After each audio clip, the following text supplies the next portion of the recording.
नारायणाय परिपूर्णगुणार्णवाय विश्वोदयस्थितिलयोन्नियतिप्रदाय ज्ञानप्रदाय विबुधासुरसौख्यदुःख सत्कारणाय वितताय नमो नमस्ते। अभ्रमं भङ्गरहितम्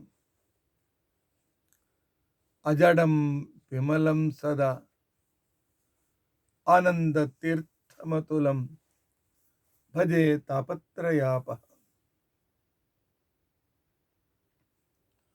भवति यदनुभावादेडमूकोऽपि वाग्मी जडमतिरपि जन्तुर्जायते प्राज्ञमौलिः। सकलवचनचेतो देवता भारती सा मम वचसि निधत्तां सन्निधिं मानसे च।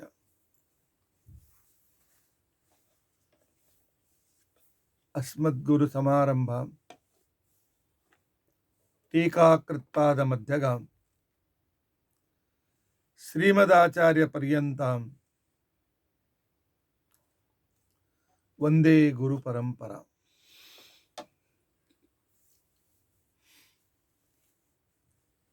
विद्यायां विबुधाचार्यं वेदज्ञानाब्धिचन्दिरं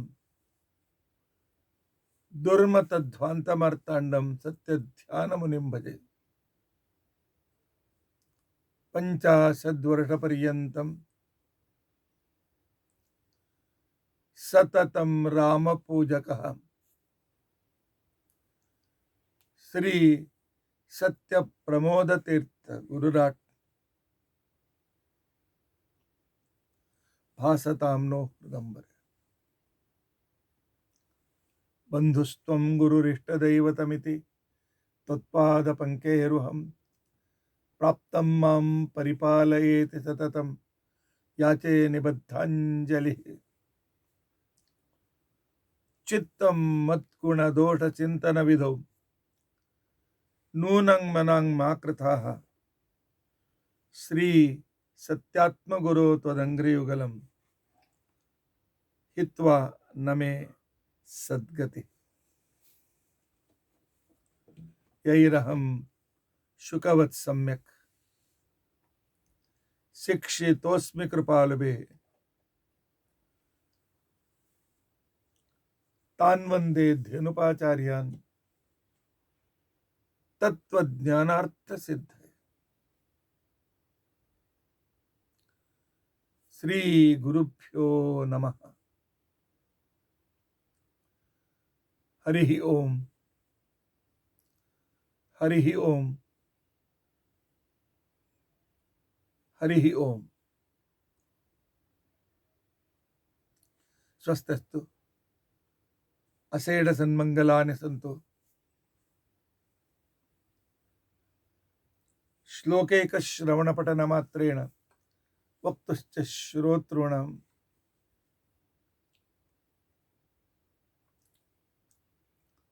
निखिल कलिकृत कल्मषापनोदनपटुतरे धर्माद्यखिल पुरुषार्थ साधने भूते। अद्य श्री सत्यकामतीर्थ तथा नरहरितीर्थ चरित विवरणारंभे सति किंचित पूर्वकथानुवादः। हरिः ओम हरिः ओम हरिः ओम।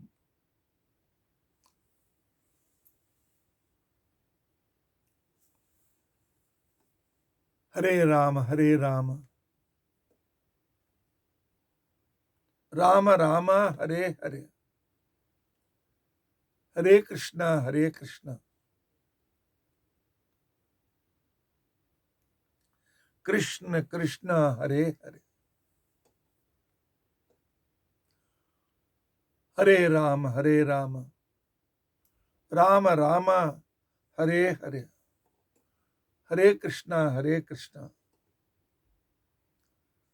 कृष्ण कृष्ण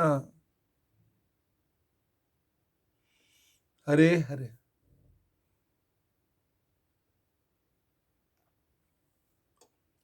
ಹರೇ ರಾಮ ಹರೇ ರಾಮ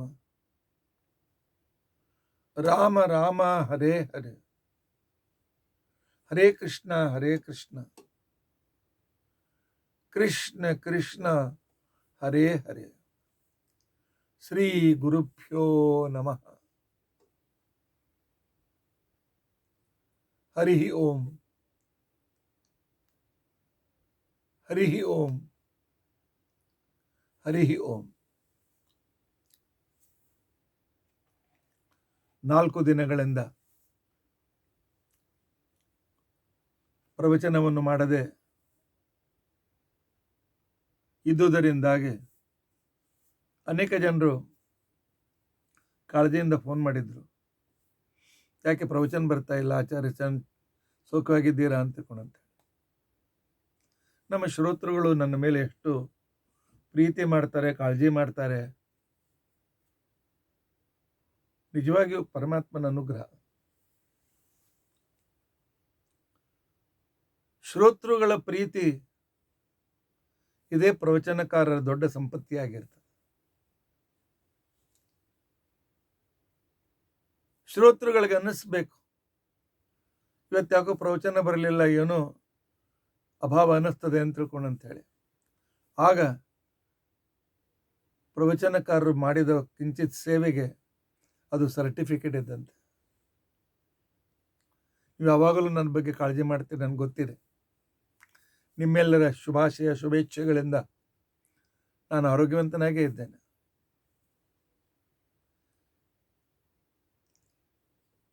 ನಾನು ರಘುತ್ತಮರ ಆರಾಧನೆ ದಿವಸ ರಘುತ್ತಮರ ಚರಿತ್ರೆ ಭಕ್ತಿಯಿಂದ ಹೇಳಿದ್ದಕ್ಕೆ ಏನೋ ಯಾರಿಗೂ ಗೊತ್ತು. ರಘುತ್ತಮರಿಗೆ ಅನಿಸ್ತು, ಈ ವ್ಯಕ್ತಿಯನ್ನು ನನ್ನ ಹತ್ರ ಕರೆಸ್ಕೊಂಡು ನನ್ನ ದರ್ಶನ ಕೊಟ್ಟು ಅನುಗ್ರಹ ಮಾಡಬೇಕು ಅಂತ ಹೇಳಿ. ಹೀಗಾಗಿ ಅಕಸ್ಮಾತ್ ನಿರ್ಣಯ ಮಾಡಿ ನಾನು 17, 18, 19, 20 4 ದಿನ, ಅದರಲ್ಲಿ 2 ದಿನ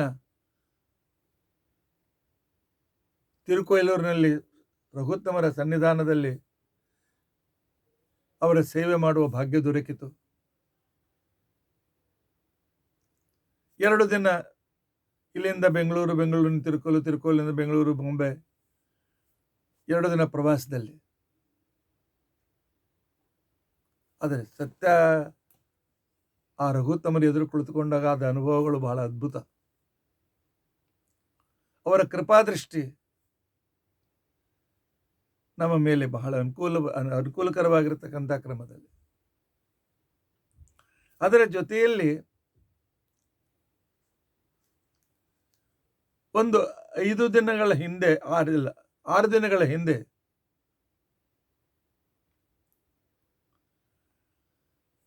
ಶ್ರೀ ಸತ್ಯನಾಥ ತೀರ್ಥರ ಪೂರ್ವಾಶ್ರಮದ ಸಹಪಾಠಿಗಳಾದ, ನಂತರ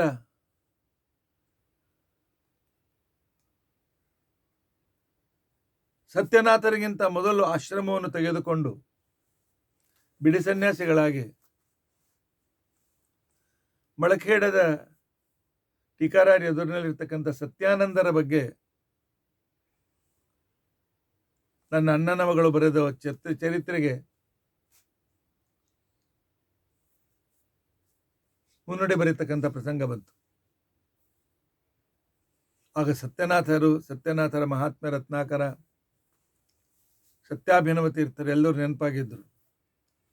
ಬಹುಶಃ ಅವರನ್ನು ನೆನೆಸಿದ್ದಕ್ಕೋ ಏನೋ ತಿರುಕೊಯ್ಲೂರಿನಿಂದ ಆಗಿಂದಾಗಲೇ ವೀರಚೋಳಪುರಕ್ಕೆ ಹೋಗಿ ಸತ್ಯನಾಥರ ದರ್ಶನವೂ ಕೂಡ ಸಿಗುವ ಭಾಗ್ಯ ಒದಗಿತ್ತು. ನೆನೆಸಿದರೆ ಅನುಗ್ರಹ ಮಾಡ್ತಾರೆ ಅಂತ ಅನ್ನೋದಕ್ಕೋಸ್ಕರ ಸತ್ಯಾನಂದರ ಬಗ್ಗೆ, ಅದ್ರ ಜೊತೆಗೆ ಸತ್ಯನಾಥರ ಬಗ್ಗೆ ಚಿಂತನೆ ಮಾಡಿದಾಗ ಅವರ ದರ್ಶನವೂ ಆಯಿತು. ರಘುತ್ತಮರ ಚರಿತ್ರೆ ಹೇಳಿದ್ದರಿಂದಾಗಿ ರಘುತ್ತಮರ ದರ್ಶನವೂ ಆಯಿತು. ಹೀಗಾಗಿ 4 ದಿನ ನಾನು ಪ್ರವಚನ ಮಾಡಲಿಕ್ಕೆ ಆಗಲಿಲ್ಲ.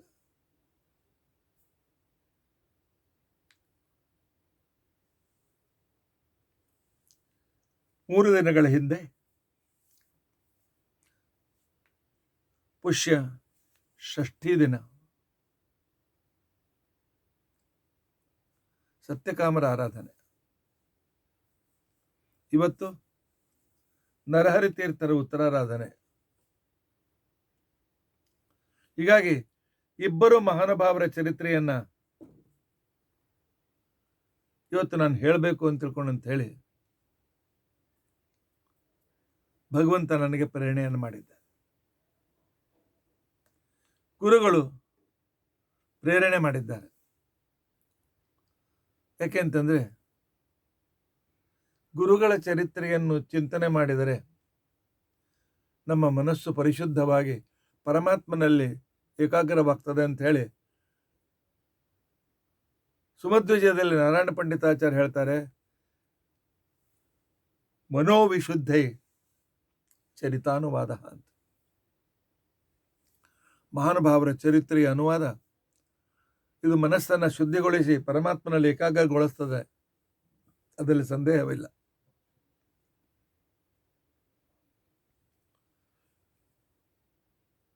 ಅವರೋಹಣ ಕ್ರಮದಲ್ಲಿ ಮೊದಲು ನರಹರಿ ತೀರ್ಥರು, ಅನಂತರ ಸತ್ಯಕಾಮ ತೀರ್ಥರು.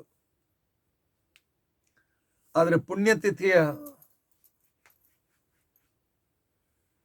ಪ್ರಸಂಗಕ್ಕೆ ಅನುಸಾರವಾಗಿ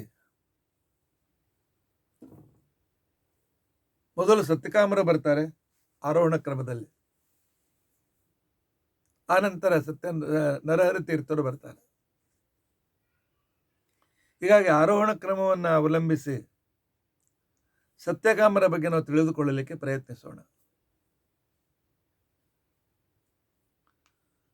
ಸತ್ಯಕಾಮರ ಚರಮ ಶ್ಲೋಕವನ್ನು ಅವರ ಶಿಷ್ಯರು ಈ ರೀತಿಯಾಗಿ ಬರೀತಾರೆ. ಸತ್ಪರಾಯಣ ದುಗ್ಧಾಬ್ಧೆ ಸಂಜಾತ ಕೀರ್ತಿ ಕಾಮದ ಕಾಮಧೇನು ಸತ್ಯಕಾಮ ನಾಮ್ನೀ ಭೂಯಾತ್ ಸತಾಂ ಮುದೆ.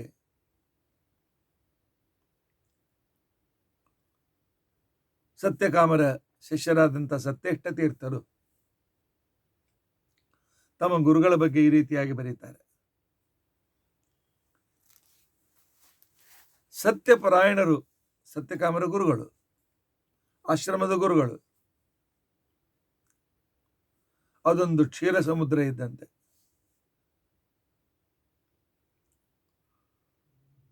ಆನಂತರ ಸಮುದ್ರ ಮಂಥನದಲ್ಲಿ ಹುಟ್ಟಿದ್ದು ಕಾಮಧೇನು. ಸತ್ಯಪರಾಯಣರು ಅಂತನ್ನುವ ಸಮುದ್ರದಿಂದ ಹುಟ್ಟಿ ಭಗವಂತನ ಮಹಿಮೆಯನ್ನು ಕೀರ್ತಿಯನ್ನು ಯಾವಾಗಲೂ ಗಾನ ಮಾಡಬೇಕು ಅಂತ ತಿಳ್ಕೊಂಡಂತೇಳಿ ಆ ಇಚ್ಛೆಯನ್ನು ಹುಟ್ಟಿಸುವವರು, ಪರಮಾತ್ಮನ ಮಹಿಮೆಯ ಗಾನದಲ್ಲಿ ಇಚ್ಛೆಯನ್ನು ಹುಟ್ಟಿಸ್ತಕ್ಕಂಥವರು ಕೀರ್ತಿ ಕಾಮದ. ಕೀರ್ತಿ ಭಗವಂತನ ಮಹಿಮೆ, ಅದನ್ನು ಯಾವಾಗಲೂ ಹೇಳಬೇಕು ಅಂತ ತಿಳ್ಕೊಂಡಂತೇಳಿ ಇಚ್ಛೆಯನ್ನು ಕೊಡ್ತಕ್ಕಂಥವರು ಕೀರ್ತಿ ಕಾಮದ. ಇಂತಹ ಕಾಮಧೇನುವಿನಂತೆ ಇರತಕ್ಕಂಥ ಸತ್ಯಕಾಮ ತೀರ್ಥರು ನಮಗೆ ವಿಶೇಷವಾದಂಥ ರೀತಿಯಲ್ಲಿ ಅನುಗ್ರಹವನ್ನು ಮಾಡಲಿ ಅಂತ ತಿಳ್ಕೊಂಡಂತೇಳಿ ಪ್ರಾರ್ಥನೆಯನ್ನು ಮಾಡಿದ್ದಾರೆ. ಇವರ ಗುರುಗಳು ಸತ್ಯಪರಾಯಣ ತೀರ್ಥರು. ಸತ್ಯಪರಾಯಣ ತೀರ್ಥರು ಶ್ರೀಮದಾಚಾರ್ಯರಿಂದ 30ನೆಯವರು. ಸತ್ಯಕಾಮತೀರ್ಥರು ಶ್ರೀಮದಾಚಾರ್ಯರಿಂದ 31ನೇ ಪೀಠಾಧಿಪತಿಗಳು.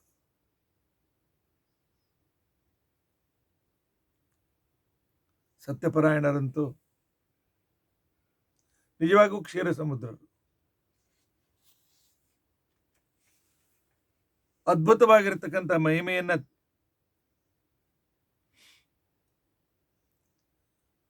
ತಿಳಿಸಿಕೊಟ್ಟಿರ್ತಕ್ಕಂಥವರು. ಅಷ್ಟೇ ಅಲ್ಲ,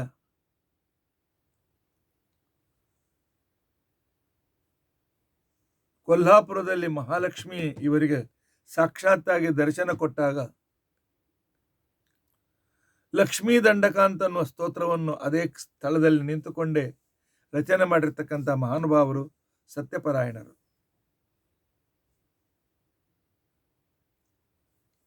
ಸಕಲ ರಾಜ್ಯದಿಂದ ಪೂಜಿತರಾಗಿರ್ತಕ್ಕಂಥವರು. ಅಷ್ಟೇ ಅಲ್ಲ, ಅವರು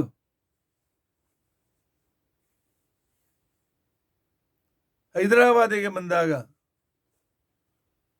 ಹೈದರಾಬಾದಿನ ನಿಜಾಂ ಅವರ ದಾಸಾನುದಾಸನಾಗಿ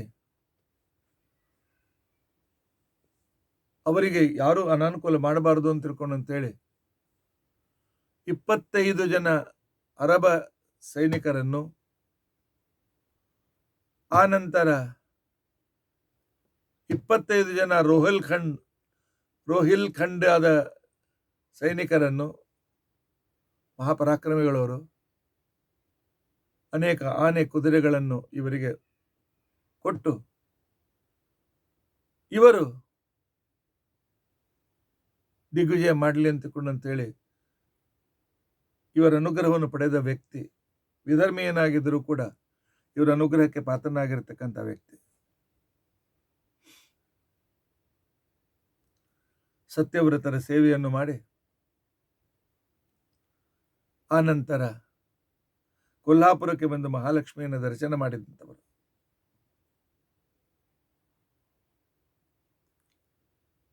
ಲಾತೂರ್ನಲ್ಲಿರುವಾಗ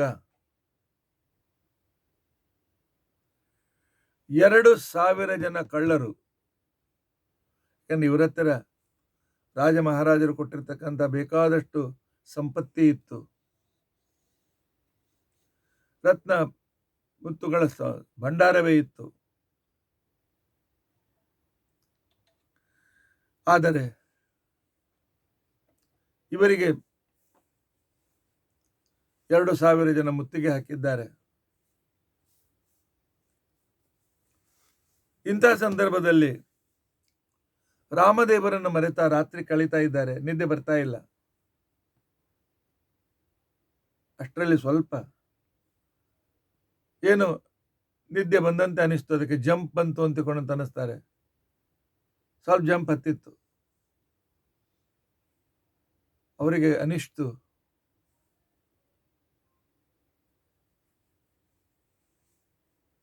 ಸ್ವತಃ ಹನುಮಂತ ದೇವರೇ ಗದೆಯನ್ನು ತೆಗೆದುಕೊಂಡು ಆ ಸೈನ್ಯದ ಎದುರಿಗೆ ನಿಂತಿದ್ದಾರೆ. ಅವರನ್ನು ನೋಡಿ ಕಳ್ಳರೆಲ್ಲರೂ ಗಾಬರಿಯಾಗಿ ಓಡಿ ಹೋಗ್ತಾ ಇದ್ದಾರೆ ಅನ್ನುವ ದೃಶ್ಯ ಇವರಿಗೆ ಕಂಡು ಬಂತು. ಬೆಳಿಗ್ಗೆ 4:15 ಗಂಟೆ ಆಗಿರಬೇಕು. ಆಗಲೇ ಎದ್ದು ಸ್ನಾನ ಮಾಡಿದ್ದಾರೆ. ಆನಂತರ ತಮ್ಮಲ್ಲಿರ್ತಕ್ಕಂತಹ ಮುಖ್ಯಪ್ರಾಣ ದೇವರ ಪ್ರಾಚೀನ ಪ್ರತಿಮೆಯನ್ನ ಇಟ್ಟುಕೊಂಡು ಅದಕ್ಕೆ ಮಧುವಿನಿಂದ ಅಭಿಷೇಕ ಮಾಡಿದ್ದಾರೆ.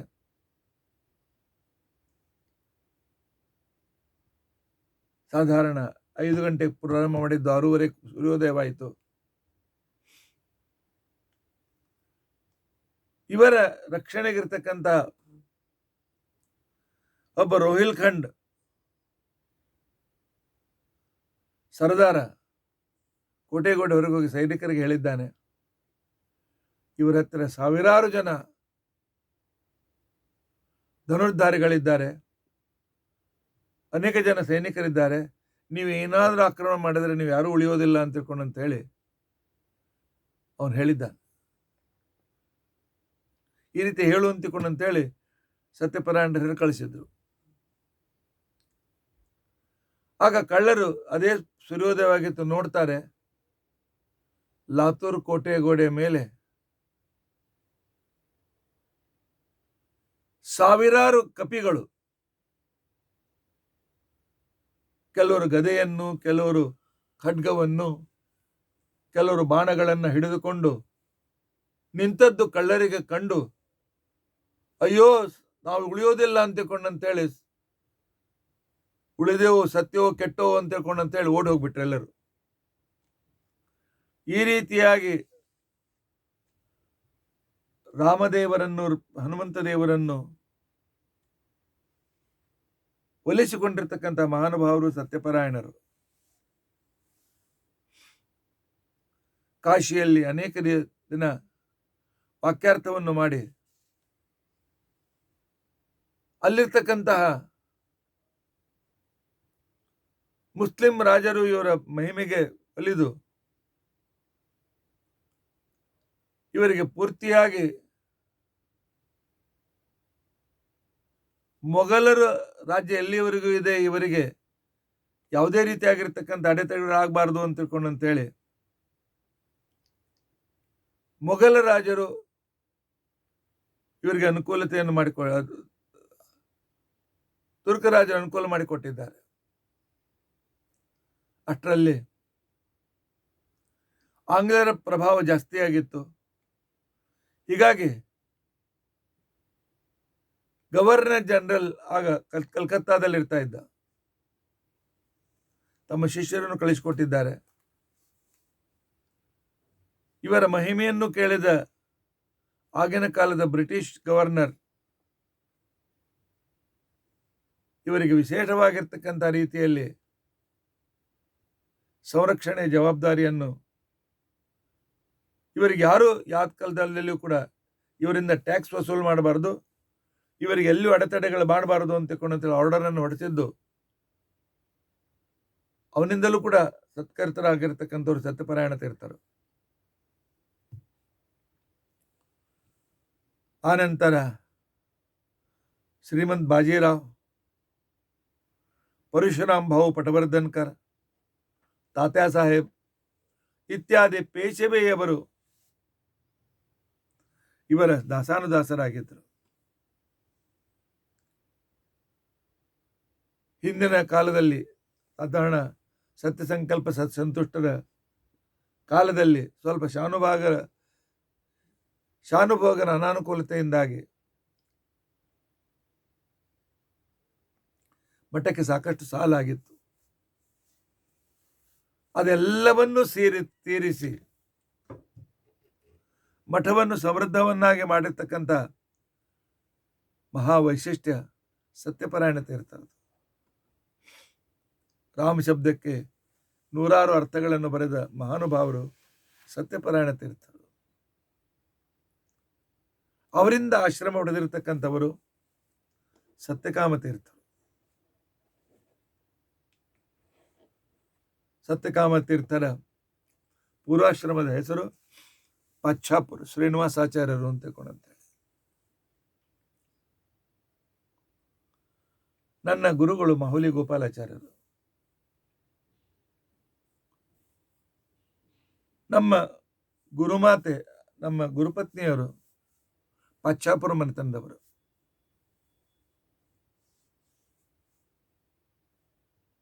ಅವರ ಅಳಿಯ ತಮ್ಮ ಮತ್ತು ಅಳಿಯನಾಗಿರ್ತಕ್ಕಂಥ ಪಾಚ್ಛಾಪುರ ಕೃಷ್ಣಾಚಾರ್ಯ ನಿಮ್ಮೆಲ್ಲರಿಗೂ ಪರಿಚಿತರು. ಈಗ 93-94 ವರ್ಷದ ಅತ್ಯಂತ ತೇಜಸ್ವಿಯಾಗಿರ್ತಕ್ಕಂಥ ಪಾಚ್ಛಾಪುರ ಕೃಷ್ಣಾಚಾರ್ಯರು ನಾನು ಗುರುಕುಲದಲ್ಲಿರುವಾಗ ನಮ್ಮ ಆಚಾರ್ಯರು ಬೇರೆ ಕೆಲಸದಲ್ಲಿ ಬ್ಯುಸಿಯಾದಾಗ ನನಗೆ ರಘುವಂಶದಿಂದ ಹಿಡಿದುಕೊಂಡು ರಘುವಂಶ, ಕಿರಾತಾರ್ಜುನೀಯ, ಮಾಘ, ನೈಷಧ ಈ ಪಂಚ ಮಹಾಕಾವ್ಯಗಳನ್ನು, ಕುಮಾರ ಸಂಭವ ನನಗೆ ಪಾಠ ಹೇಳಿರ್ತಕ್ಕಂಥ ಗುರುಗಳು. ಆನಂತರ ಪಾಚ್ಛಾಪುರ ಕೃಷ್ಣಾಚಾರ್ಯರೇ ನನಗೆ ತತ್ವಸಂಖ್ಯಾನದಿಂದ ಹಿಡಿದುಕೊಂಡು ವಿಷ್ಣು ತತ್ವ ನಿರ್ಣಯ ವಾದಾವಲಿಯವರೆಗೆ ಪೂರ್ತಿ ಪಾಠ ಮಾಡಿರ್ತಕ್ಕಂಥ ನನ್ನ ವಿದ್ಯಾಗುರುಗಳು ಪಾಚ್ಛಾಪುರ ಕೃಷ್ಣಾಚಾರ್ಯರು. ಇವರು ಈ ಪಾಚ್ಛಾಪುರ ಶ್ರೀನಿವಾಸಾಚಾರ್ಯರು ಅಂದರೆ ಯಾರು ಸತ್ಯಕಾಮರು ಅಂತಿಕೊಂಡು ಹೇಳಾಗ್ತಾರೆ, ಅವರ ವಂಶಜರು. ಪಾಚ್ಛಾಪುರ ಕೃಷ್ಣಾಚಾರ್ಯ ತಂದೆ ವಾಸುದೇವಾಚಾರ್ಯರು ಅಂತೇಳಿ ನಾನು ಅವರನ್ನು ಬಹಳ ಹತ್ತಿರದಿಂದ ನೋಡಿದ್ದೇನೆ. ಅವರ ಅಜ್ಜ ಅಥವಾ ಮುತ್ತಜ್ಜರು ಪೂರ್ವಾಶ್ರಮದಲ್ಲಿ ಸತ್ಯಕಾಮ ತೀರ್ಥರು.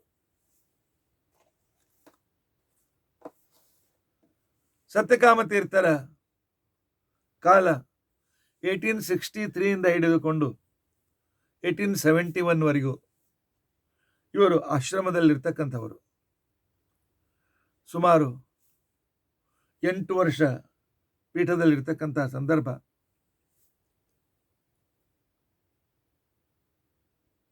ಇವರು ಗುರುಲ್ ಹೊಸರು ಅಂತಿಕೊಂಡಂತೇಳಿ ಹೊಳೆಂದ್ರ ಸೋಪುರಕ್ಕಿಂತ ಸ್ವಲ್ಪ ಮುಂದೆ ಇರುವಾಗ ಸತ್ಯಪಾರಾಯಣರಿಗೆ ದೇಹಾಯಾಸವಾದ್ದರಿಂದಾಗಿ ಅವರು ತಮ್ಮ ಮಠದಲ್ಲಿ ವಿದ್ವಾಂಸರಾಗಿರ್ತಕ್ಕಂಥ ಪಾಚ್ಚಾಪುರ ಶ್ರೀನಿವಾಸಾಚಾರ್ಯರಿಗೆ ಆಶ್ರಮವನ್ನು ಕೊಟ್ಟಿದ್ದಾರೆ. ಆಶ್ರಮವನ್ನು ಕೊಟ್ಟು ಅವರಿಗೆ ಸತ್ಯ ಕಾಮತೀರ್ಥರು ಅಂತ ತಿಳ್ಕೊಂಡಂತೇಳಿ ಹೆಸರನ್ನು ಇಟ್ಟಿದ್ದಾರೆ. ಹೌದು, ಸತ್ಯಕಾಮರು ತಮ್ಮ ಭಕ್ತರು ಬಯಸಿದ ಸಕಲ ಇಚ್ಛೆಗಳನ್ನು ಪೂರ್ಣ ಮಾಡತಕ್ಕಂತಹ ಮಹಾನುಭಾವರು. 8 ವರ್ಷದಲ್ಲಿ ಉತ್ತರಾದಿ ಮಠದ ಸಕಲ ಸಾಲವನ್ನು ಇವರು ಗುರುಗಳು ಹೆಚ್ಚಾಗಿ ತೀರಿಸಿದ್ದರು. ಉಳಿದ ಸಾಲವನ್ನು ಪೂರ್ತಿಯಾಗಿ ತೀರಿಸಿ ಮಠವನ್ನು ಸಾಲಮುಕ್ತನನ್ನಾಗಿಯೂ ಮತ್ತು ಮೈಸೂರು ಪ್ರಾಂತದ ಕೆಲವು ಶಾನುಭೋಗರ ಅಧೀನದಲ್ಲಿದ್ದ ಮಠವನ್ನು ಸ್ವತಂತ್ರ ಮಾಡಿರ್ತಕ್ಕಂಥ ಕೀರ್ತಿ ಈ ಸತ್ಯಕಾಮ ತೀರ್ಥರ ಕೀರ್ತಿ.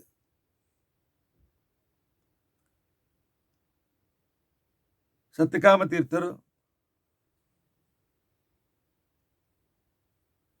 ಅವರು ಆಶ್ವಿನವದ್ಯ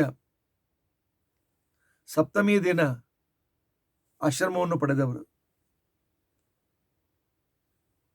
ಅದೇ ದಿನವೇ ಸತ್ಯಪಾರಾಯಣ ತೀರ್ಥರು ಕೂಡ ವೃಂದಾವನಸ್ಥರಾಗಿದ್ದರು. ಗುರುಗಳ ಇಚ್ಛೆಯಂತೆ ಸಂತೆಬಿದನೂರಿಗೆ ಅವರ ಆ ದಿವ್ಯ ಶರೀರವನ್ನು ತೆಗೆದುಕೊಂಡು ಬಂದು ಈ ಮೊದಲೇ ವೃಂದಾವನಸ್ಥರಾಗಿರ್ತಕ್ಕಂಥ ಸತ್ಯವರ ತೀರ್ಥರ ಬದಿಯಲ್ಲಿ ಇವರ ವೃಂದಾವನವನ್ನು ಸ್ಥಾಪನೆ ಮಾಡಿದ್ದಾರೆ. ಇವತ್ತಿಗೂ ಸಂತೆಬಿದನೂರಿನಲ್ಲಿ ಸತ್ಯಪಾರಾಯಣರ ಹಾಗೂ ಸತ್ಯವರ ತೀರ್ಥರ ವೃಂದಾವನಗಳು ದಿನಲೂ ಪೂಜೆಗೊಳ್ಳುತ್ತಾ ವಿಶೇಷವಾಗಿರ್ತಕ್ಕಂಥ ಮಹಿಮೆಯನ್ನು ಜನರಿಗೆ ಅನುಗ್ರಹ ಮಾಡ್ತಾ ಇದ್ದಾರೆ. ಇವರು ತಮ್ಮ ಗುರುಗಳ ಸಮಾರಾಧನೆಯನ್ನ ಮುಗಿಸಿ ಆಗ ಅವರು ಮೈಸೂರಿಗೆ ಬಂದಿದ್ದಾರೆ. ಮೈಸೂರಿಗೆ ಬಂದಿರತಕ್ಕಂಥ ಸಂದರ್ಭದಲ್ಲಿ ಇವರು ಬಂದಿರತಕ್ಕಂಥ ವಿಚಾರವನ್ನು ಕೇಳಿ ಸತ್ಯ ಸಂತುಷ್ಟರು ಸತ್ಯ ಸಂಕಲ್ಪರ ವೃಂದಾವನ ಇರುವ ಅಗ್ರಹಾರದಲ್ಲಿ ಇವರು ವಾಸ್ತವ್ಯ ಮಾಡಿದಾಗ ಸ್ವತಃ ಮೈಸೂರು ರಾಜ ಇವರಿದ್ರಲ್ಲಿ ನಡೀತಾ ಬಂದು ಸಾಷ್ಟಾಂಗ ನಮಸ್ಕಾರ ಮಾಡಿ, ನೀವು ನಮ್ಮ ಅರಮನೆಗೆ ಬರಬೇಕು ಅಂತ ತಿಳ್ಕೊಂಡಂತೇಳಿ ಕರೆದಾಗ ಆ ಕಾಲಕ್ಕೆ ತಮ್ಮ ಪೂರ್ವ ಗುರುಗಳಾಗಿರ್ತಕ್ಕಂಥ ಇವರನ್ನ ಸತ್ಯ ಸಂತೋಷ ಸಂಕಲ್ಪರ ಪೂಜೆಯನ್ನು ಮಾಡಿ ಇವರು ಅರಮನೆಗೆ ಹೋಗಿದ್ದಾರೆ. ಅರಮನೆಯಲ್ಲಿ ಒಂದು ಸುತ್ತಲೂ ಕನ್ನಡಿ ಇರತಕ್ಕಂಥ ಒಂದು ಕನ್ನಡಿಯ ದೊಡ್ಡ ಹಾಲ್, ಅಲ್ಲಿ ಮೂಲರಾಮದೇವರ ಪೂಜೆ ಆಗಿದೆ. ಆನಂತರ ರಾಜನಿಗೆ ವಿಶೇಷ ಅನುಗ್ರಹ ಮಾಡಿದ್ದಾರೆ. ರಾಜ ಆ ಕಾಲದಲ್ಲಿ ಹೇಳ್ತಾನೆ, ಗುರುಗಳೇ, ಮಠದ ಸಾಲ ತೀರಿಸುವುದಕ್ಕೋಸ್ಕರ ನಿಮ್ಮ ಗುರುಗಳು ಧಾರವಾಡ ಹುಬ್ಬಳ್ಳಿ ಪ್ರಾಂತದಲ್ಲಿ ಗೃಹಸ್ಥರಿಂದ 2 ತಿಂಗಳ ಸಂಬಳ, 1 ತಿಂಗಳ ಸಂಬಳ, ಅನೇಕ ಶಾನುಭೋಗರಿಂದ ಆನಂತರ ಜಾಗೀರದಾರಿಂದ ಹಣವನ್ನು ತೆಗೆದುಕೊಂಡ್ರು, ಸಾಲ ತೀರಿಸಿದ್ದಾರೆ. ಉಳಿದ ಸಾಲ ಅಂತೇನಿದೆ ನೀವು ನಿಮ್ಮ ಶಿಷ್ಯರಿಗೆ ಕೇಳುವ ಕಾರಣವಿಲ್ಲ. ಮೈಸೂರು ಮಹಾರಾಜರೇ ನಿಮ್ಮ ಶಿಷ್ಯರಾದಾಗ, ನಿಮ್ಮ ದಾಸರಾದಾಗ ತಾವು ಯಾಕೆ ಶಿಷ್ಯರ ಹತ್ರ ಕೇಳಬೇಕು? ಇಲ್ಲಿ ಸಮೀಪದಲ್ಲಿ ಹೊಳೆ ನರಸಿಂಹಪುರ ಇದೆ, 6 ತಿಂಗಳು ಅಲ್ಲೇ ಇರಿ. ಮೈಸೂರು ಪ್ರಾಂತ ರಾಜ್ಯದಿಂದ ನಿಮ್ಮೆಲ್ಲ ಖರ್ಚನ್ನು ನಾನು ಮಾಡ್ತೇನೆ. ಪಂಡಿತರ ಸಂಭಾವನೆಯನ್ನು ನಾನು ಕೊಡ್ತೇನೆ. ದಿನನಿತ್ಯದ ಊಟದ ವ್ಯವಸ್ಥೆಯನ್ನು ನಾನು ನೋಡ್ಕೊಳ್ತೇನೆ. ನಿಶ್ಚಿಂತರಾಗಿದ್ದು ಪಾಠ ಪ್ರವಚನವನ್ನು ಮಾಡಿಕೊಂಡು ಹೊಳೆ ನರಸಿಂಹಪುರದಲ್ಲಿ ನೀವು ಯಾಕೆ ಈ ರೀತಿಯಾಗಿ ಇರಬಾರದು? ಆಗಲೇಪ್ಪ, 6 ತಿಂಗಳು ಹೊಳೆ ನರಸಿಂಹಪುರದಲ್ಲಿ ಇರ್ತೇನೆ, ಉಳಿದ ದಿನದಲ್ಲಿ ನಾನು ಸಂಚಾರ ಮಾಡ್ತೇನೆ ಅಂತ ತಿಳ್ಕೊಂಡು ಅಂತೇಳಿ ಇರುವಾಗ ಮೈಸೂರು ಮಹಾರಾಜ ಅವರ ಶಿಷ್ಯನಾಗಿ ಅವರಿಗೆಲ್ಲ ಅನುಕೂಲವನ್ನು ಮಾಡಿಕೊಟ್ಟಿದ್ದಾನೆ ತಮ್ಮ ತಪಸ್ಸಾಮರ್ಥ್ಯದಿಂದ. ಯಾಕೆ ಅವ್ರಿಗೆ ಗೊತ್ತಿತ್ತು ನಾನು 8 ವರ್ಷ ಪೀಠದ ಮೇಲೆ ಇರುವನಿದ್ದೇನೆ ಅಂತ ತಿಳ್ಕೊಂಡು ಅಂತೇಳಿ. ಹಗಲು ರಾತ್ರಿ ತಪಸ್ಸಿಗೆ ತೊಡಗಿರ್ತಕ್ಕಂಥವ್ರು ಸತ್ಯಕಾಮ ತೀರ್ಥ ಶ್ರೀಪಾದಂಗಳವರು. ಆನಂತರ ಹೈದರಾಬಾದಕ್ಕೆ ಬಂದಿರತಕ್ಕಂಥ ಸಂದರ್ಭದಲ್ಲಿ ನಿಜಾಮನ ಅಧೀನರಾಗಿರ್ತಕ್ಕಂಥ ರಾಜ ಇಂದ್ರಜಿತ್ ಅಂತಕ್ಕಂಥವರು, ರಾಜಾರಾಯರಂತಕ್ಕಂಥವರು ಇವರು ತಮ್ಮ ಮನೆಗಳಿಗೆ ಸ್ವಾಮಿಗಳನ್ನು ಕರೆದುಕೊಂಡು ವಿಶೇಷವಾಗಿರತಕ್ಕಂಥ ರೀತಿಯಲ್ಲಿ ಸ್ವಾಮಿಗಳ ಸೇವೆಯನ್ನು ಮಾಡಿದ್ದಾರೆ. ಸಂಪೂರ್ಣ ತೆಲಂಗಾಣ, ಈಗಿನ ಆಂಧ್ರ ಮತ್ತು ತೆಲಂಗಾಣ ಪ್ರದೇಶದಲ್ಲಿ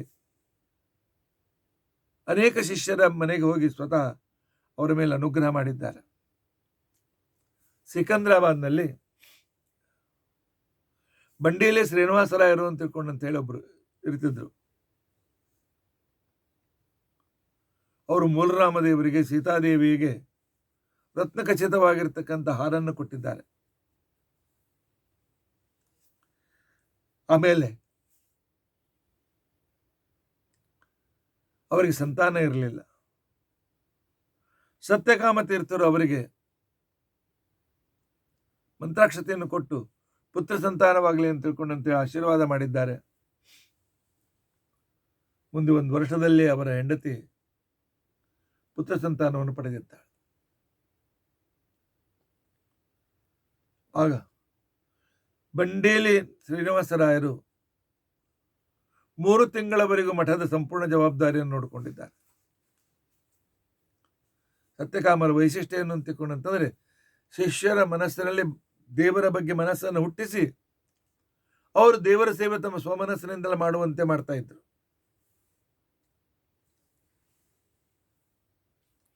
ಆ ನಂತರ ಮೆಹಬೂಬ್ ನಗರಕ್ಕೆ ಬಂದಿದ್ದಾರೆ. ಅಲ್ಲಿ ಹನುಮಂತರಾಯರು ಅಂತಿಕೊಂಡು ದೊಡ್ಡ ಸಿರಿವಂತರು. 3 ತಿಂಗಳ ಸಮಯ ಮಠದ ಜವಾಬ್ದಾರಿಯನ್ನು ಅವರೇ ಸ್ವೀಕಾರ ಮಾಡಿದ್ದಾರೆ. ಯಾವುದೋ ಪ್ರಾರಬ್ಧ ಕ್ರಮದಿಂದ ಅವರ ಹೆಂಡತಿಗೆ ಹುಚ್ಚು ಹಿಡಿದಿತ್ತು. ಯಾವುದೋ ಒಂದು ಅತೃಪ್ತ ಹೆಣ್ಣು ಅವರನ್ನು ಪೀಡಿಸ್ತಾ ಇತ್ತು. ಅವರು ಮೂಲರಾಮದೇವರು ನಮ್ಮಲ್ಲೇ ಇದ್ದಾರೆ, ನನ್ನ ಹೆಂಡತಿ ಹುಚ್ಚು ಯಾಕೆ ಹೋಗಬಾರದು ಅಂತ ತಿಳ್ಕೊಂಡಂತ ಹೇಳಿ ಅವರು ಸ್ವಾಮಿಗಳ ಹತ್ರ ಪ್ರಾರ್ಥನೆಯನ್ನು ಮಾಡಿದ್ದಾರೆ. ಆಗ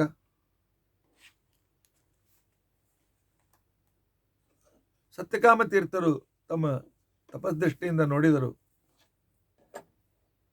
ತಮ್ಮ ಡೈರೆಕ್ಟ್ ಅನುಗ್ರಹ ಪಡೆಯಲಿಕ್ಕೆ ಇವರಿಗಿನ್ನೂ ಅಷ್ಟು ಯೋಗ್ಯತೆ ಇಲ್ಲ. ಆದ್ದರಿಂದಾಗಿ ತಮ್ಮ ಶಿಷ್ಯರ ಕಡೆಯಿಂದ ಈ ಕಾರ್ಯವನ್ನು ಮಾಡಿಸಬೇಕು ಅಂತ ತಿಳ್ಕೊಂಡು ಅಂತ ಹೇಳಿ ವಿಚಾರ ಮಾಡಿದರು.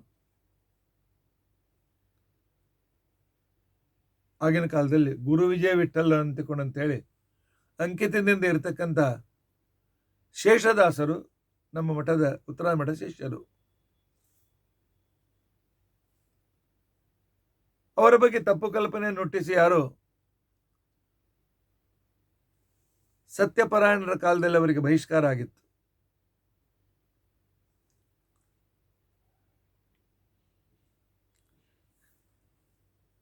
ಸತ್ಯಕಾಮತೀರ್ಥರು ಮೂಲರಾಮದೇವರ ಪ್ರೇರಣೆಗೆ ಅನುಸಾರವಾಗಿ ಶೇಷದಾಸರನ್ನು ಕರೆಸಿಕೊಂಡಿದ್ದಾರೆ. ಅವರಿಗೆ ವಿಶೇಷವಾದ ಅನುಗ್ರಹವನ್ನು ಮಾಡಿ ಈ ಹನುಮಂತರಾಯರ ಹೆಂಡತಿಯ ಭೂತಬಾಧೆಯನ್ನು ದೂರ ಮಾಡಿ ಅಂತ ತಿಳ್ಕೊಂಡಂತಂದಾಗ ಅವರು 7 ದಿನ ನಮ್ಮ ಜೊತೆಯಲ್ಲಿ ನನ್ನ ಸಂಚಾರ ಜೊತೆಯಲ್ಲಿ ಬರಲಿ ಅಂಥೇಳಿ ಅವರು ಶೇಷದಾಸರಿಗೆ ಭೂತಪ್ರೇತಗಳನ್ನು ದೂರ ಮಾಡ್ತಕ್ಕಂಥ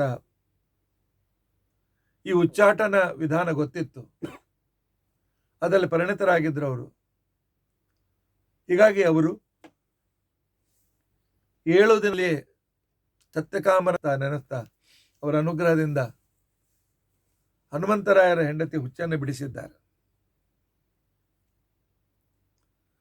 ಆಗ ಹನುಮಂತರಾಯರು ಮಠದ ಈ ಒಂದು ಕೃಪೆಯಿಂದ ಸಂತುಷ್ಟರಾಗಿ ಆಗ ಸುಮಾರು 6 ತಿಂಗಳು ಮಠದ ಸಂಪೂರ್ಣ ಜವಾಬ್ದಾರಿಯನ್ನು ಹೊತ್ತುಕೊಂಡಿದ್ದಾರೆ. ಅದಕ್ಕೆ ಇವರ ಹೆಸರು ಸತ್ಯಕಾಮರು ಅಂತ ತಿಳ್ಕೊಂಡಂತ ಹೇಳಿ ಸತ್ಯಕಾಮರು. ಸತ್ಯಕಾಮ ಯಾವನ ಇಚ್ಛೆ ಯಾವಾಗಲೂ ಸತ್ಯವೋ ಅಂತ ಪರಮಾತ್ಮನ ಹೆಸರು ಇವರಿಗಿರೋದ್ರಿಂದಾಗಿ ಶಿಷ್ಯರ ಮನಸ್ಸಿನಲ್ಲಿ ದೇವರಲ್ಲಿ ವಿಶ್ವಾಸವನ್ನು ಹುಟ್ಟಿಸಿ ಅವರಿಂದ ಮೂಲರಾಮದೇವರ ಸೇವೆ ಆಗುವಂತೆ ಮಾಡತಕ್ಕಂಥ ಅದ್ಭುತವಾದ ಸಾಮರ್ಥ್ಯ ಇವರಿಗಿತ್ತು. ಆನಂತರ ಹನುಮಂತರಾಯರು ತಾವು ಹೇಳಿದಂತೆ ಅನೇಕ ತಿಂಗಳವರೆಗೆ ಮಠದ ಜವಾಬ್ದಾರಿಯನ್ನು ವಹಿಸಿಕೊಂಡಿದ್ದಾರೆ. ಸತ್ಯಕಾಮರಿಗೆ ಟೀಕಾಕೃತ್ಪಾದರ ಮೇಲೆ ಬಹಳ ಪ್ರೀತಿ, ವಿಶೇಷವಾದ ಆದರ. ಅದರಿಂದ ಅವರು ಮಳಖೇಡಕ್ಕೆ ಬಂದಿದ್ದಾರೆ. ಮಳಖೇಡದಲ್ಲಿ ಹಲವು ದಿನ ಇದ್ದು ಟೀಕಾಕೃತ್ಪಾದರ ಸೇವೆಯನ್ನು ಮಾಡಿ ಅವರ ಪರಮಾನುಗ್ರಹಕ್ಕೆ ಅಷ್ಟಲ್ಲಿ ಅವರಿಗೆ ಅನಿಸ್ತು, ಪರಮಾತ್ಮ 8 ವರ್ಷ ನನ್ನ ಸೇವೆ ತೆಗೆದುಕೊಂಡಿದ್ದಾನೆ, ಇನ್ನು ಸಾಧನೆ ಮಾಡಲಿಕ್ಕೆ ಹೊಸ ಶರೀರ ತೆಗೆದುಕೋ ಅಂತೇಳಿ ಪರಮಾತ್ಮನ ಆಜ್ಞೆ ಆಯಿತೋ ಏನೋ. ಕೊನೆಗೆ ಇವತ್ತಿನ ತೆಲಂಗಾಣ ಪ್ರದೇಶದಲ್ಲಿರುವ ಗುಂಟೂರಿನ ಹತ್ತಿರದಲ್ಲಿ ಆತ್ಮಕೂರು ಅಂತ ತಿಳ್ಕೊಂಡಂತೇಳಿ ಹೆಸರು. ಆತ್ಮಕೂರಕ್ಕೆ ಬಂದಿರತಕ್ಕಂತಹ ಸಂದರ್ಭದಲ್ಲಿ ತಾವು ತಮ್ಮ ಮಠದಲ್ಲಿಯೇ ಅಷ್ಟಾನ ವಿದ್ವಾಂಸರಾಗಿರ್ತಕ್ಕಂಥ ಹತ್ತಿ ಮತ್ತು ನರಸಿಂಹಾಚಾರ್ಯರು ಅಂತಕ್ಕಂಥವರನ್ನ ಕರೆದು ಅವರಿಗೆ ಸತ್ಯೇಷ್ಟರು ಅಂತೇಳಿ ನಾಮಕರಣವನ್ನು ಮಾಡಿದ್ದಾರೆ. ನಾಮಕರಣ ಮಾಡಿ ಪುಷ್ಯ ಕೃಷ್ಣ ಪಕ್ಷ ಷಷ್ಠಿ ದಿನ ಅವರು ತಾವು ವೃಂದಾವನಸ್ಥರಾಗಿದ್ದಾರೆ. ಗುರುಗಳು ಕೊಟ್ಟ ಸತ್ಯಕಾಮ ತೀರ್ಥರು ಅಂತನ್ನುವ ಹೆಸರನ್ನು ಸಾರ್ಥಕಗೊಳಿಸಿದ್ದಾರೆ. ಅನೇಕ ರಾಜಾದಿರಾಜರು ಶಿಷ್ಯರನ್ನಾಗಿ ಮಾಡಿಕೊಂಡು ಮಠದ ಕೀರ್ತಿಯನ್ನು ಬೆಳೆಸುವುದಲ್ಲದೆ ಅಸಂಖ್ಯ ವಿದ್ವಾಂಸರನ್ನು ತಯಾರು ಮಾಡಿರ್ತಕ್ಕಂಥ ಅದ್ಭುತವಾಗಿರ್ತಕ್ಕಂಥ ಪಾಂಡಿತ್ಯ ಇವರದು ಅಂತಿಕೊಂಡು ತಿಳಿದಿದ್ದಾರೆ.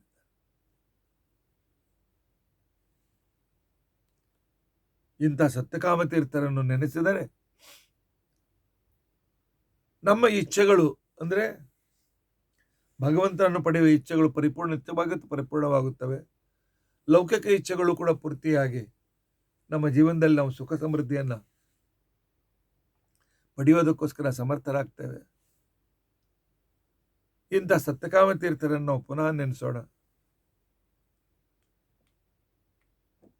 ಅವರ ಚರ್ಮ ಶ್ಲೋಕ, ಅವರ ಶಿಷ್ಯರು ಮಾಡಿದ ಶ್ಲೋಕ ಈ ರೀತಿಯಾಗಿದೆ: ಸತ್ಪರಾಯಣ ದುಗ್ಧಾಬ್ಧೇ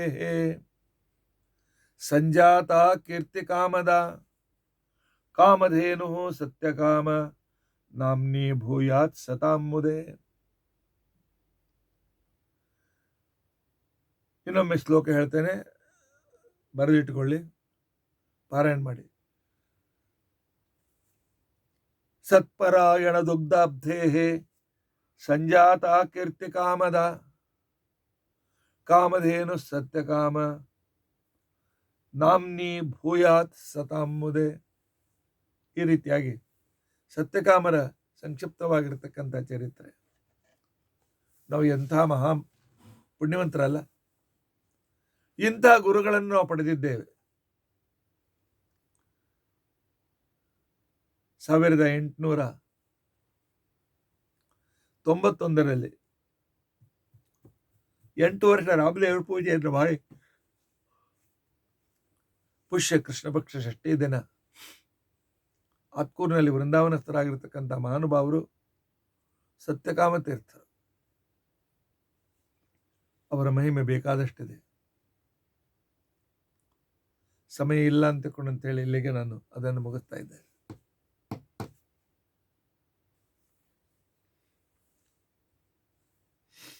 ತೀರ್ಥರ ಚರಿತ್ರೆ ನಾನು ಅರ್ಧ ಗಂಟೆ ಅಂತ ತಿಳ್ಕೊಂಡಂತೇಳಿ ವಿಭಾಗ ಮಾಡಿ ಇಬ್ಬರ ಚರಿತ್ರೆ ಹೇಳಬೇಕು ಅಂತ ಹೇಳಿ ಮಾಡಿದ್ದೆ.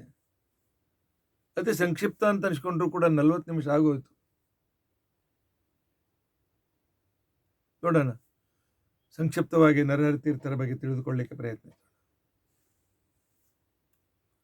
ಇವತ್ತು ಉತ್ತರಾದಿ ಮಠದಲ್ಲೇ ಪೂಜೆ ಮಾಡುವಾಗ ಮೇಲಿನ ಭಾಗದಲ್ಲಿ 3 ಪ್ರತಿಮೆಗಳನ್ನು ಕಾಣ್ತೇವೆ. ಅದರಲ್ಲಿ ಬಲಭಾಗದಲ್ಲಿ ಅಂದರೆ ನಮ್ಮ ಎಡಭಾಗದಲ್ಲಿ ಇರೋ ಪ್ರತಿಮೆ ದಿಗ್ವಿಜಯರಾಮ ಪ್ರತಿಮೆ. ಶ್ರೀಮದಾಚಾರ್ಯರು ಪದ್ಮನಾಭ ತೀರ್ಥರಿಗೆ ಅನುಗ್ರಹ ಮಾಡಿಕೊಟ್ಟಿರ್ತಕ್ಕಂತಹ ಪ್ರತಿಮೆ ದಿಗ್ವಿಜಯರಾಮದೇವರು. ಆನಂತರ ಮಧ್ಯದಲ್ಲಿರುವ ಪ್ರತಿಮೆ ಮೂಲರಾಮದೇವರು. ಆನಂತರ ಎಡಬದಿಯಲ್ಲಿ ಅಂತಂದ್ರೆ ನಮ್ಮ ಬಲಬದಿಯಲ್ಲಿರುವ ಕೊನೆಯ ಪ್ರತಿಮೆ ಮೂಲ ಸೀತಾದೇವಿಯರು. ಏನಪ್ಪ ಇದು ಮೂಲ ರಾಮ ಮೂಲ ಸೀತಾ, ಏನು ಮೂಲ ಮೂಲ ಮೂಲ ಅಂತ ಹಚ್ಚಿದ್ದೀರಿ ಅಂತ ತಿಳ್ಕೊಂಡಂತ ಹೇಳಿ ನೀವು ಅನ್ಬಹುದು. ಹೌದು, ಮೂಲ ಅಂತಕೊಂಡಂತಂದ್ರೆ ಯಾವ ಪ್ರತಿಮೆ, ಆ ಪ್ರತಿಮೆ ಯಾವಾಗ ರಚಿತವಾಯಿತು ಅದರ ಬಗ್ಗೆ ಯಾರಿಗೂ ಗೊತ್ತಿಲ್ಲ. ಎಷ್ಟು ಹಿಂದೆ ಹೋದ್ರೂ ಅದು ಎಷ್ಟು ಪ್ರಾಚೀನ ಇರ್ಬೋದು ಕಲ್ಪನೆ ಮಾಡ್ಕೊಳ್ತೀರಾ?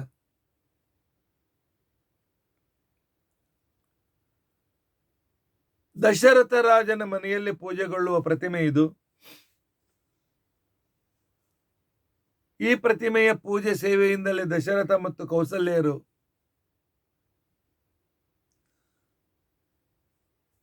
ಪುತ್ರಕಾವೇಷ್ಟಿಯ ಶ್ರೀರಾಮಚಂದ್ರನ ಪಡೆದರು. ಅವರ ಮನೆಯಲ್ಲಿ ಪರಮಾತ್ಮ ಅವತರಿಸಿದ್ದಾನೆ. ಅವನಿಗೆ ರಾಮ ಅಂತ ಹೆಸರಿಟ್ರು. ಯಾಕೆ? ಅವರ ಆರಾಧ್ಯ ದೇವತೆ ಕುಲದೇವರು ಮೂಲರಾಮ ದೇವರು ತಮ್ಮ ಕುಲದೇವರ ಹೆಸರನ್ನೇ ಶ್ರೀರಾಮಚಂದ್ರನಿಗೆ ಇಟ್ಟಿದ್ದಾರೆ.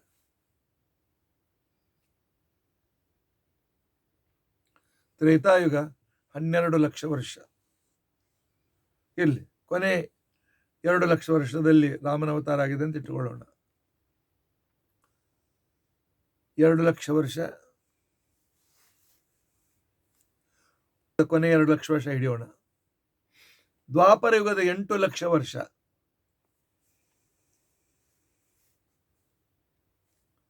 ಹತ್ತು ಲಕ್ಷ ವರ್ಷದ ಹಿಂದೆ ಇದು ಪರಂಪರಾಗತವಾಗಿ ಪೂಜಿಸಲ್ಪಡ್ತಾ ಇತ್ತು ದಶರಥ ಕೌಸಲ್ಯರಿಂದ ಅನ್ನೋ ಇತಿಹಾಸ ನಮಗೆ ಪ್ರಾಪ್ತಿಯಾಗ್ತದೆ. 10 ಲಕ್ಷ ವರ್ಷದ ಹಿಂದೆ ನಿಂದ ಇದರ ಉಲ್ಲೇಖ ನಮಗೆ ಸಿಗ್ತದೆ. ಅದು ಇನ್ನೂ ಎಷ್ಟು ಮೊದಲು ಗೊತ್ತಿಲ್ಲ.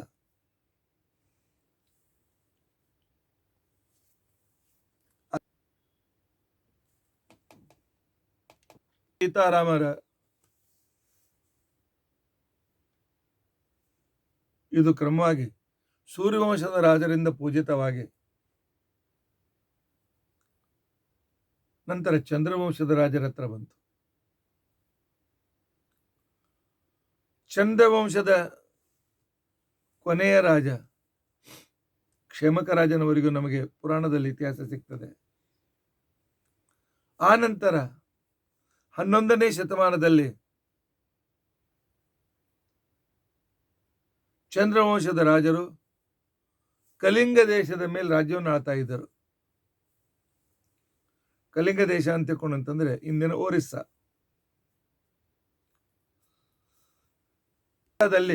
ಅವರಿಂದ ಹೊಯ್ತ್ರ ವಂಶ, ಆ ವಂಶದಲ್ಲಿ ಬಂದಿರತಕ್ಕಂಥ ವ್ಯಕ್ತಿ ಗಜಪತಿ ಅಂತ ತಿಳ್ಕೊಂಡಂತೇಳಿ ಒಬ್ಬ ರಾಜ. ಆ ರಾಜನಿಗೆ ಒಬ್ಬ ಮಂತ್ರಿ, ಅವರ ಹೆಸರು ಶ್ಯಾಮಶಾಸ್ತ್ರಿಗಳು ಅಂತ ತಿಳ್ಕೊಂಡಂತೇಳಿ.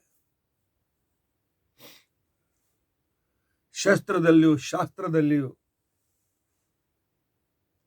ಅತ್ಯಂತ ವಿಶಿಷ್ಟ ಪರಿಣತಿಯನ್ನು ಹೊಂದಿರತಕ್ಕಂಥ ಮಹಾನುಭಾವರು ಶ್ಯಾಮಶಾಸ್ತ್ರಿಗಳು. ಈ ಕಡೆಯಲ್ಲಿ ವಾಕ್ಯಾರ್ಥಕ್ಕೆ ಕುಳಿತುಕೊಂಡರೆ ತಿಂಗಳಾನ್ಗಟ್ಲೆ ವಾಕ್ಯಾರ್ಥ ಮಾಡುವ ಪಾಂಡಿತ್ಯ, ಯುದ್ಧವಾದರೆ ನಿಂತುಕೊಂಡು ಯುದ್ಧ ಮಾಡಿ ಸೈನಿಕರನ್ನ, ಶತ್ರುಗಳನ್ನ ಸೋಲಿಸುವ ಒಂದು ವಿಶಿಷ್ಟ ಧೈರ್ಯದಿಂದ ಯುಕ್ತರಾಗಿರ್ತಕ್ಕಂಥ ವ್ಯಕ್ತಿಗಳು. ಆದರೆ ಆಚಾರ ಸಂಚಾರ ಕ್ರಮದಿಂದ ಒರಿಸ್ಸಾ ರಾಜ್ಯಕ್ಕೆ ಬಂದಾಗ ಇವರ ಪ್ರವಚನ ಕೇಳಿ ಇವರ ಜೊತೆಗೆ ಸ್ವಲ್ಪ ಹೊತ್ತು ಚರ್ಚೆಯನ್ನು ಮಾಡಿ ಕೊನೆಗೆ ತಮ್ಮ ಸಂಪೂರ್ಣ ಸಿರಿವಂತಿಕೆಯನ್ನು ಬದಿಗಿಟ್ಟು ಗಜಪತಿ ರಾಜನ ಅನುಮತಿಯನ್ನು ತೆಗೆದುಕೊಂಡು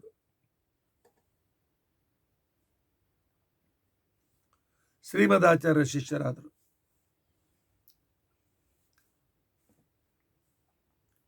90 ವರ್ಷ ಬಾಳಿದ ದೀರ್ಘಾಯುಷಿಗಳು ನರಹರಿತಿರ್ತಾರೆ.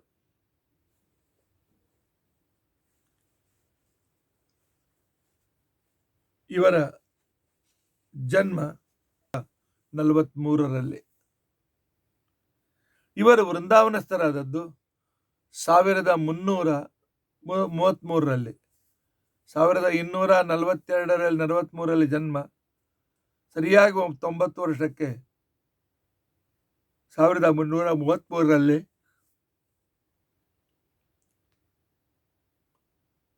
ಇವರು 90 ವರ್ಷ ಜೀವಿಸಿದ ದೀರ್ಘ ಜೀವಿಗಳು ನರಹರಿತಿರ್ತಾರೆ. ಶ್ರೀಮದಾಚಾರ್ಯ ಶಿಷ್ಯರಾದಾಗ ಶ್ರೀಮದಾಚಾರ್ಯರು ಇವರಿಗೆ ಆಶ್ರಮವನ್ನು ಕೊಟ್ಟು, ಶ್ಯಾಮಾಚಾರ್ಯರಿಗೆ ಆಶ್ರಮವನ್ನು ಕೊಟ್ಟು ನರಹರಿ ಭಿಕ್ಷುಗಳು, ನರಹರಿ ತೀರ್ಥರು ಅಂತೇಳಿ ನಾಮಕರಣ ಮಾಡಿದ್ದಾರೆ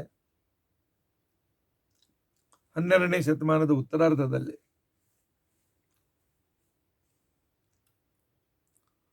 ಬ್ರಹ್ಮಸೂತ್ರ ಭಾಷ್ಯ, ಅನುವ್ಯಾಖ್ಯಾನ ಇವುಗಳನ್ನು ಬರೆಯಬೇಕಾಗಿದ್ದರೆ 4 ಲೇಖಕರಲ್ಲಿ ಸತ್ಯನಾಥ ನರಹರಿ ತೀರ್ಥರು ಎರಡನೆಯವರು. ಪದ್ಮನಾಭ ತೀರ್ಥರು, ನರಹರಿ ತೀರ್ಥರು, ಆನಂತರ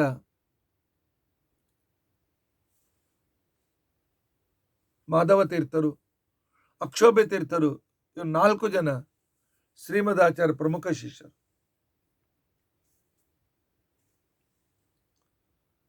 ಇಂಥ ಶ್ಯಾಮಶಾಸ್ತ್ರಿಗಳು ವಿರಕ್ತರಾಗಿ ಯಾವಾಗ ಸನ್ಯಾಸಿ ಅಂತ ಇರ್ತಾ ಇದ್ದು, ಇವರನ್ನ ಶ್ರೀಮದಾಚಾರ್ಯ ಮಠ ಶಿಷ್ಯರನ್ನಾಗಿ ಮಾಡಿಕೊಂಡಿದ್ದಾರೆ. ನ್ಯಾಯನಿಷ್ಠುರ, ಸಕಲ ವಿದ್ಯೆಗಳಲ್ಲಿ ಪಾರಂಗತ, ವೈದಿಕ ವಿದ್ಯೆಯೂ ಕೂಡ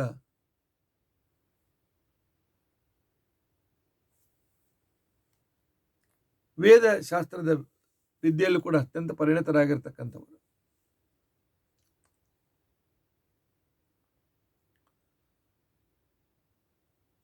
ಒಂದು ದಿನ ಸರ್ವಜ್ಞರಾಗಿರ್ತಕ್ಕಂಥ ಮಧ್ವಾಚಾರ್ಯರು ನರಹರಿ ತೀರ್ಥರನ್ನು ಕರೆದು ಹೇಳ್ತಾರೆ, ನರಹರಿ ತೀರ್ಥರೇ, ಯಾವ ದೇಶದ ರಾಜನ ಸೇನಾಪತಿ ಅಥವಾ ಮಂತ್ರಿಗಳ ನೀವು ಆಗಿದ್ರು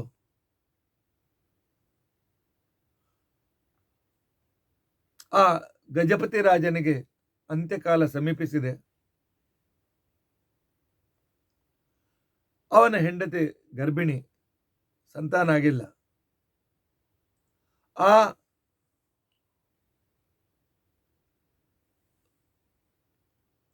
ರಾಜನ ಹೆಂಡತಿ ಹೆರಿಗೆಯಾಗಿ ಆ ಮಗು ದೊಡ್ಡದಾಗುವವರೆಗೂ ನೀವು ರಾಜ್ಯ ವ್ಯವಸ್ಥೆಯನ್ನು ನೋಡಿಕೊಂಡು ಬನ್ನಿ ಅಂತೇಳಿ ಮತ್ತು ಸಂಪೂರ್ಣ ಒರಿಸ್ಸಾ, ಆಂಧ್ರ ಪ್ರದೇಶ, ತೆಲಂಗಾಣದಲ್ಲಿ ಧರ್ಮ ಪ್ರಚಾರ ಮಾಡಿ ಅಂತ ಕಳಿಸಿಕೊಟ್ಟಿದ್ದಾರೆ. ಶ್ಯಾಮಶಾಸ್ತ್ರಿಗಳು ಬಂದಿದ್ದಾರೆ. ಹಿಂದಿನ ಊರಿನಲ್ಲಿರುವಾಗಲೇ ಅವ್ರಿಗೆ ಗೊತ್ತಾಯಿತು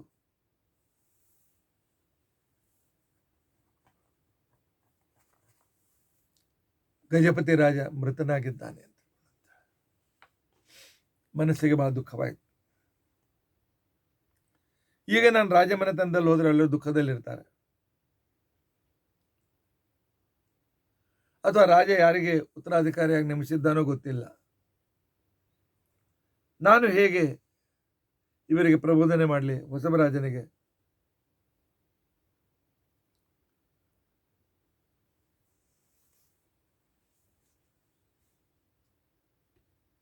ಇದೇ ರೀತಿಯಾಗಿ ಈ ಸದ್ಯಕ್ಕೆ ಹೋಗೋದು ಒಳ್ಳೇದಲ್ಲ, ಸಮಯ ನೋಡ್ಕೊಂಡು ಹೋಗೋಣ, ಇಲ್ಲೇ ಅನೇಕ ಮಾಡಿಕೊಂಡು ಇರಬೇಕು ಅಂತೇಳಿ ಒರಿಸ್ಸಾ ನದಿಯ ಆ ಬದಿಯಲ್ಲಿ ಉಳಿದುಕೊಂಡು ತಮ್ಮ ಅನೇಕದಲ್ಲಿದ್ದಾರೆ.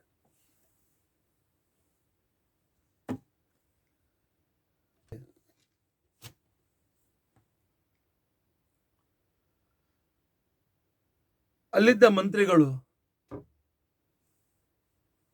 ರಾಜನ ಹೆಂಡತಿ ಅಕಸ್ಮಾತ್ ಗಜಪತಿ ರಾಜ ಮೃತನಾದರಿಂದಾಗಿ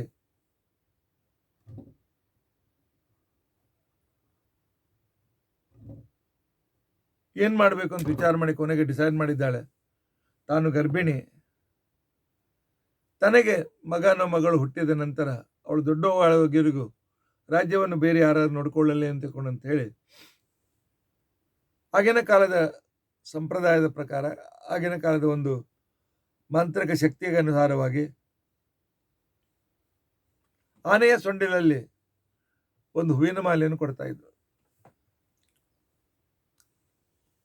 ಆ ಹೂವಿನ ಮಾಲೆಯನ್ನ ಯಾರ ಕೊರಳಿಗೆ ಹಾಕ್ತಾರೆ, ಅವರು ನನ್ನ ಸಂತಾನ ದೊಡ್ಡವಾಗುವವರೆಗೆ ರಾಜನಾಗಲಿ ಅಂತೇಳಿ ರಾಣಿ ನೇಮಿಸಿದ್ದರಿಂದಾಗಿ ಇವರು ನದಿ ತೀರದಲ್ಲಿ ಸ್ನಾನ ಮಾಡಿ ಜಪ ಮಾಡ್ತಾ ಕುತ್ಕೊಂಡಿದ್ದಾರೆ.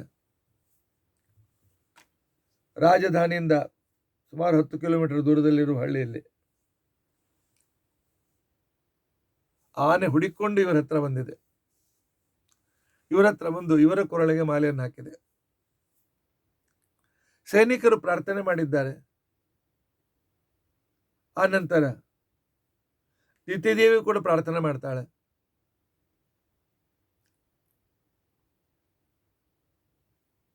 ನೀವು ರಾಜರಾಗಿ ರಾಜ್ಯವನ್ನು ನೋಡ್ಕೊಳ್ಬೇಕು. ಯಾಕೆ ಪಟ್ಟದ ಆನೆ ನಿಮ್ಮ ಕೊರಳಿಗೆ ಮಾಲೆ ಹಾಕಿದೆ. ನರತೀರ್ಥ ರಾಜರಾಗ್ಲಿಕ್ಕೆ ಬಂದಿರಲಿಲ್ಲ.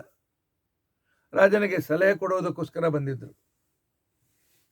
ಆಗ ಅವ್ರು ಹೇಳಿದರು, ಏನೋ ಆನೆ ತಪ್ಪಿ ನನ್ನ ಕೊರಳಿಗೆ ಮಾಲೆ ಹಾಕಿದೆ, ನಾನು ಯಾವುದೋ ಗುಪ್ತ ಗುಹೆಯಲ್ಲಿ ಹೋಗ್ತೇನೆ, ಆನೆ ಕೊರೆಗೆ ಇನ್ನೊಮ್ಮೆ ಮಾಲೆ ಕೊಟ್ಟು ನೋಡಿ ಅಂತ ಹಾಗೆ ರೀತಿಯಾಗಿ ಮಂತ್ರಣ ಮಾಡಿ ಮಾಲೆ ಕೊಟ್ಟರೆ ಇವರು ಪರ್ವತದ ಒಂದು ಭಾಗದಲ್ಲಿ ಗುಹೆಯಲ್ಲಿ ಕೂತ್ಕೊಂಡಿದ್ರು, ದುರ್ಗಮವಾದಂತಹ ಸ್ಥಳದಲ್ಲಿ ಹೋಗಿ ತಾತೆ ರೀತಿಯಾಗಿರ್ತಕ್ಕಂಥ ಜಪ ಮಾಡ್ತಾ ಇದ್ದಾರೆ. ಆನೆ ಅವರನ್ನು ಹುಡಿಕೊಂಡು ಬಂದು 2ನೇ ಸಲ ಅವರ ಕೊರಳಿಗೆ ಮಾಲೆ ಹಾಕಿತು.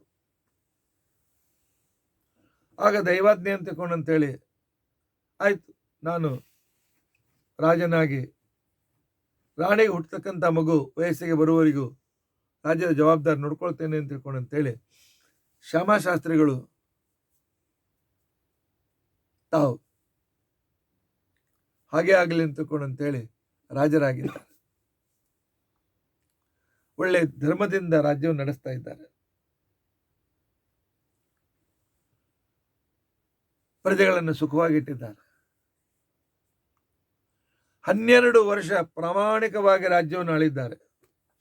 ಇವರ ಅನುಗ್ರಹದಿಂದ ಇವರು ರಾಜರಾಗಿ 3 ತಿಂಗಳಿಗೇನೆ ರಾಣಿ ಒಬ್ಬ ಗಂಡು ಮಗನಿಗೆ ಜನ್ಮವನ್ನು ಕೊಟ್ಟಿದ್ದಾಳೆ. ಇವರು ಅವನ ಮರ್ಯಾದೆಗೆ ತಕ್ಕಾಗಿ ಆ ಕೂಸಿಗೆ ಎಲ್ಲ ರೀತಿಯಾಗಿರ್ತಕ್ಕಂಥ ಪಾಲನಾ ಪೋಷಣೆ ಜವಾಬ್ದಾರಿಯನ್ನು ತಾವೇ ತೆಗೆದುಕೊಂಡಿದ್ದಾರೆ. ಯಾವಾಗ 12 ವರ್ಷ ಆಯಿತು ರಾಜಕುಮಾರನಿಗೆ, ಆಗ ತಾವು ಸಿಂಹಾಸನದಿಂದ ಇಳಿದು ರಾಜಕುಮಾರನನ್ನು ಸಿಂಹಾಸನ ಕುಡಿದ ಅಭಿಷೇಕ್ತನನ್ನಾಗಿ ಮಾಡಿ, ಆಯಿತು ನನ್ನ ಕರ್ತವ್ಯ, ಸಂಕಟ ಕಾಲದಲ್ಲಿ ನಿಮ್ಮ ರಾಜ್ಯಕ್ಕೆ ಹೋಗಿ ಸಹಾಯ ಮಾಡುವಂತ ನಮ್ಮ ಗುರುಗಳು ಕಳಿಸಿದ್ದರಿಂದ ನಾನು ಬಂದಿದ್ದೆ, ನನ್ನ ಕಾರ್ಯ ಸಫಲವಾಯಿತು, ನಾನು ನೀನು ಹೋಗಿ ಬರ್ತೇನೆ ಅಂತೇಳಿ ಹೊರಟಿದ್ದಾರೆ. ಹೊರಟಿರ್ತಕ್ಕಂತಹ ಸಂದರ್ಭದಲ್ಲಿ ಆಗ ಸುಮಾರು 800 ಬ್ರಾಹ್ಮಣ ಪರಿವಾರದವರು ನರಹರಿ ತೀರ್ಥ ಜೊತೆಗೆ ನೀವಿದ್ದಲ್ಲಿ ನಾವು ಬರ್ತೇವೆ ಅಂತಕೊಂಡು ಬೆನ್ನಟ್ಟಿದ್ದಾರೆ. ಹೊರಡುವಾಗ ರಾಣಿ ಪ್ರಾರ್ಥನೆ ಮಾಡಿಕೊಳ್ತಾಳೆ, ಶ್ಯಾಮಾಶಾಸ್ತ್ರಿಗಳೇ, ಬಹಳ ಅದ್ಭುತವಾದ ಕ್ರಮದಲ್ಲಿ ರಾಜ್ಯವನ್ನು ನಡೆಸಿ ಪ್ರಾಮಾಣಿಕವಾಗಿ ನನ್ನ ಮಗನಿಗೆ ಸಮರ್ಥನನ್ನಾಗಿ ಮಾಡಿದ್ದೀರಿ. ಸಂಪೂರ್ಣ ರಾಜಕೋಶ ನಿಮ್ಮ ಕೈಯಲ್ಲಿದೆ. ಬೇಕಾದಷ್ಟು ಸಂಪತ್ತಿಯನ್ನ ನೀನು ಸ್ವೀಕಾರ ಮಾಡಿ, ಪೂರ್ತಿ ಕೋಶಾಗಾರವನ್ನು ಖಾಲಿ ಮಾಡಿದ್ರೂ ಪರವಾಗಿಲ್ಲ, ಮತ್ತೆ ಗಳಿಸ್ತೇವೆ ನಾವು. ನೀವು ಮಾಡಿದ ಉಪಕಾರನ ಮರಿಲಿಕ್ಕೆ ಆಗೋದಿಲ್ಲ. ಹೀಗಾಗಿ ಸಂಪತ್ತಿಯನ್ನು ಸ್ವೀಕಾರ ಮಾಡಬೇಕು ಅಂತ ಹೇಳಿ ಕಳಿಸಿದ್ದಾರೆ. ಕೊನೆಗೆ ಶ್ಯಾಮಾಶಾಸ್ತ್ರಿಗಳು ಹೇಳ್ತಾರೆ, ಇಲ್ಲಿ ಅವರಿನ್ನೂ ಸನ್ಯಾಸಿಗಳಾಗಿದ್ರು ಇಲ್ಲೋ ಅಂತ ಅನ್ನೋದ್ರ ಬಗ್ಗೆ ಸಂಶಯ ಇದೆ. ಸನ್ಯಾಸಿಗಳಾಗಿದ್ದರು ಅಂತಕೊಂಡು ಅನ್ನೋದಕ್ಕೆ ಪ್ರಮಾಣಗಳು ಜಾಸ್ತಿ ಇದೆ. ಗುರುಗಳು ಕೊಟ್ಟ ನರಹರಿ ತೀರ್ಥರು. ರಾಣಿ ಬಹಳ ಪ್ರಾರ್ಥನೆ ಮಾಡಿಕೊಂಡಿದ್ದಾಳೆ, ನೀವು ಏನಾದರೂ ಕೋಶದಿಂದ ತೆಗೆದುಕೊಳ್ಳಲೇಬೇಕು. ಅವರೇಳು ನಾವು ಸರ್ವಸಂಗ ಪರಿತ್ಯಾಗಿಗಳು, ನಮಗೆ ಹಣದ ಆಶೆ ಇಲ್ಲ, ಅದಕ್ಕೆ ನಾನು ಬರಲಿಲ್ಲ, ರಾಜ್ಯದ ಸುವ್ಯವಸ್ಥೆ ಮಾಡೋದಕ್ಕೋಸ್ಕರ ಬಂದಿದ್ದೆ. ಇಲ್ಲ, ನೀವು ರಾಜಕೋಶದಿಂದ ಏನಾದರೂ ತೆಗೆದುಕೊಳ್ಳಲೇಬೇಕು ಅಂತ ಆಗ್ರಹ ಮಾಡಿದ್ದಾರೆ. ಅವರು ಹೇಳ್ತಾರೆ, ಹಾಗಾದ್ರೆ ಕೊಡೋದಿದ್ರೆ ಕೋಶದ ಮಧ್ಯದಲ್ಲಿ ಒಂದು ತಿಜೋರಿ ಇದೆ, ಆ ತಿಜೋರಿಯಿಂದ ಇಲ್ಲಿ ಒಂದು ರಾಮ ಮತ್ತು ಸೀತೆಯ ಪ್ರತಿಮೆ ಇದೆ.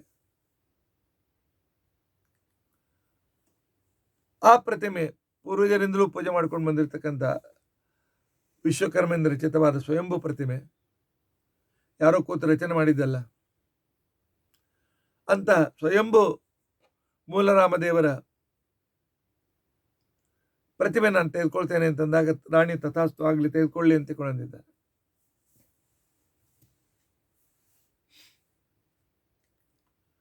ಅವರು ಪ್ರತಿಮೆಯ ಪೆಟ್ಟಿಗೆ ತೆಗೆದುಕೊಂಡು ಹೊರಟುಬಿಟ್ರು. ಪ್ರತಿಮೆ ಮಹಿಮೆಯನ್ನು ತಿಳಿಸೋದಕ್ಕೋಸ್ಕರ ಇವರು ಮುಂದಿನ ಊರಿಗೆ ಮುಟ್ಟಿದ್ದಾರೆ ನರಹರಿ ತೀರ್ಥರು ರಾಮದೇವರ ಜೊತೆಯಲ್ಲಿ. ಆಗ ಅಷ್ಟರಲ್ಲಿ ಕೋಶಾಗಾರದ ಯಾವ ತಿಜೋರಿ ಭಾಗದಲ್ಲಿ ಪ್ರತಿಮೆ ಇಟ್ಟಿದ್ರು ಇವರು ತೆಗೆದುಕೊಂಡು ಆ ಕ್ಷಣಕ್ಕೆ ಅದಕ್ಕೆ ಬೆಂಕಿ ಹತ್ಬಿಟ್ಟಿತ್ತು. ಅತಿ ಶ್ರಮದಿಂದ ಹೇಗೋ ಮಾಡಿ ಅದು ಬೆಂಕಿ ಹರಿಸಿದ್ದಾರೆ. ರಾಣಿ ವಿಚಾರ ಮಾಡ್ತಾಳೆ, ರಾಮದೇವರಿದ್ದರಿಂದ ನಾವು ಸುಖವಾಗಿದ್ದೆವು, ಅದಕ್ಕೋಸ್ಕರ ಆ ಪ್ರತಿಮೆ ಪುನಃ ಪಡೆಯಬೇಕು ಅಂತ ತಿಳ್ಕೊಂಡು ಅಂತೇಳಿ ಎಲ್ಲ ಕಡೆಯಲ್ಲಿ ಗುಪ್ತಚಾರನ್ನು ಕಳಿಸ್ತಾರೆ. ಯಾರ ಕೈಗೂ ನರಹರಿ ತೀರ್ಥರು ಸಿಕ್ಕೋದಿಲ್ಲ. ಆದರೆ ಒಂದು ದಿವಸ ಅವ್ರಿಗೆ ಅನಿಸ್ತು, ಅತಿ ಸಮೀಪದಲ್ಲಿಯೇ ಒರಿಸ್ಸಾ ರಾಜ್ಯದ ಗಜಪತಿ ರಾಜನ ಸೈನಿಕರು ಬಂದಿದ್ದಾರೆ, ನನ್ನ ಕಡೆಯಿಂದ ರಾಮದೇವ್ರ ಪೂಜೆ ತೆಗೆದುಕೊಳ್ಳಬೇಕು ಅಂತ ಹೇಳಿ ಅವರು ರಾಮದೇವರ ಪೂಜೆಯನ್ನು ಗುಪ್ತವಾಗಿಟ್ಟು ತಾವು ಇರುವ ಸ್ಥಳದಲ್ಲಿ ಪಂಚಲೋಹದ ರಾಮದೇವರ ಮೂರ್ತಿಯನ್ನು ರಚನೆ ಮಾಡಿ ತಾವಿದ್ದ ಮಠದಲ್ಲೇ ಸ್ಥಾಪನೆ ಮಾಡ್ತಾರೆ. ಸ್ಥಾಪನೆ ಮಾಡಿ ಅದು ಮುಲ್ರಾಮದೇವ್ರ ಸೀತಾದೇವರಲ್ಲ, ಅವ್ರನ್ನ ಗುಪ್ತವಾಗಿ ಇಟ್ಬಿಡ್ತಾರೆ ಬಂದ ಕಡೆಗೆ, ತಮಗೆ ಗೊತ್ತಿದ್ದ ಸ್ಥಳದಲ್ಲಿ. ತಾವು ರಚನೆ ಮಾಡಿರ್ತಕ್ಕಂಥ ರಾಮ ಸೀತೆಯರ ಪ್ರತಿಮೆಯನ್ನ ಅಲ್ಲಿ ಸ್ಥಾಪನೆ ಮಾಡ್ತಾರೆ. ಅಟ್ಟಲ್ಲಿ ಮಂತ್ರಿ ಸೈನಿಕರು ಬರ್ತಾರೆ. ಇಲ್ಲ, ರಾಣಿಯವರು ಹೇಳಿದ್ದಾರೆ ಬೇಕಾದ ಸಂಪತ್ತಿಯನ್ನು ತಾವು ತೆಗೆದುಕೊಳ್ಬಹುದು, ಆದರೆ ಆ ರಾಮದೇವರ ಸೀತಾ ವಾಪಸ್ ಕೊಡಬೇಕು ಅಂತ. ಆಗ ನರಹರಿ ತೀರ್ಥ ಹೇಳ್ತಾರೆ, ನಿಜ ಸಾಯಿ ರಾಣಿ ಚಿಂತೆ ನಾವು ಮಾಡಬೇಕು, ಆದರೆ ಅವುಗಳನ್ನು ಇಲ್ಲಿ ಸ್ಥಾಪನೆ ಮಾಡಿ ಆಗಿದೆ, ನೀವು ಬೇಕಾದ್ರೆ ಇದನ್ನು ಕಿತ್ಕೊಂಡು ಹೋಗ್ಬೋದು ಅಂತ ಹೇಳಿದ್ದಾರೆ. ಅವರು ಸ್ಥಾಪನೆ ಮಾಡಿದ ಆ ರಾಮ ಸೀತೆಯರ ಪ್ರತಿಮೆಯನ್ನ ತೆಗೆಯಬೇಕು, ಕೆತ್ತಿ ತೆಗೆಯಬೇಕು ಅಂತಕೊಂಡು ಸೈನಿಕರು ಬಹಳ ಪ್ರಯತ್ನ ಪಟ್ಟರು, ಏನೂ ಆಗಲಿಲ್ಲ. ಕೊನೆಗೆ ಅದಕ್ಕೆ ಸರಪಳಿ ಕಟ್ಟಿ ಆನೆಯಿಂದ ಕಿತ್ತಿಸ್ಲಿಕ್ಕೆ ಪ್ರಯತ್ನ ಮಾಡಿದ್ದಾರೆ. ಆದರೂ ಆ ಮೂರ್ತಿ ಸ್ವಲ್ಪ ಅಲುಗಾಡ್ಲಿಲ್ಲ.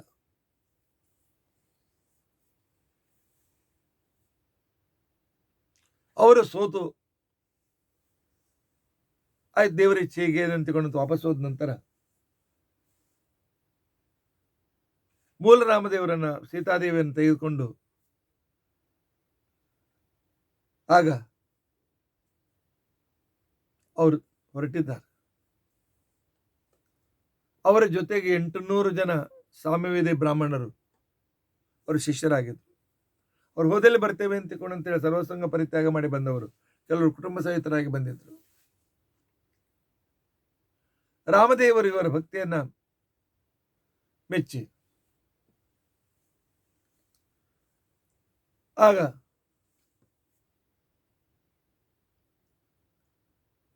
ಅಲ್ಲಿ ತಾವು ಇವರು ಮಾಡಿದಲ್ಲಿ ಸನ್ನಿಧಾನವನ್ನು ಇಟ್ಟುಕೊಂಡು ಇವರನ್ನು ಸಂರಕ್ಷಣೆ ಮಾಡಿದ್ದಾರೆ. ಇವರು ದಿನ ಸಂಚಾರದ ತಪ್ಪದೆ ಪೂಜೆ ಮಾಡಲಿ ಅಂತ ತಿಳ್ಕೊಂಡಂತೆ 800 ಜನ ಸಾಮ್ಯವೇದಿ ಬ್ರಾಹ್ಮಣರ ಕುಟುಂಬ ಅವ್ರು ಹೇಳಿದ್ರು, ನಮ್ಮನ್ನು ಅನಾಥರನ್ನಾಗಿ ಮಾಡಬೇಡಿ, ನೀವು ಎಲ್ಲಿ ಹೋಗ್ತೀರಿ ಬರ್ತೇವೆ ಅಂತ ತಿಳ್ಕೊಂಡಂತ ಹೇಳಿ.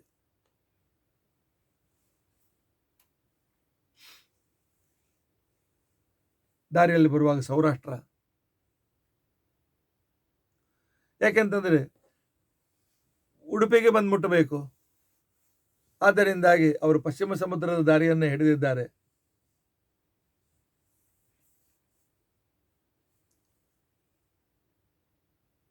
ಇಂತಹ ಸಂಚಾರ ಮಾಡ್ತಾ ಅವರು ಸೌರಾಷ್ಟ್ರಕ್ಕೆ ಬಂದಿದ್ದಾರೆ.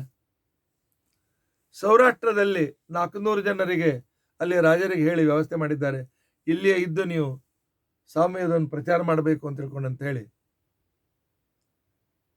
ಅವರಿಗೆ ಆಜ್ಞೆಯನ್ನು ಮಾಡಿ ಮುಂದೆ ಹೊರಟಿದ್ದಾರೆ. ಮುಂದೆ ದ್ವಾರಕಾ ದಾಟಿ ಗುಜರಾತ್ ಮುಖಾಂತರ, ಕೋಸ್ಟಲ್ ಏರಿಯಾದ ಮುಖಾಂತರ ಅವರು 400 ಜನ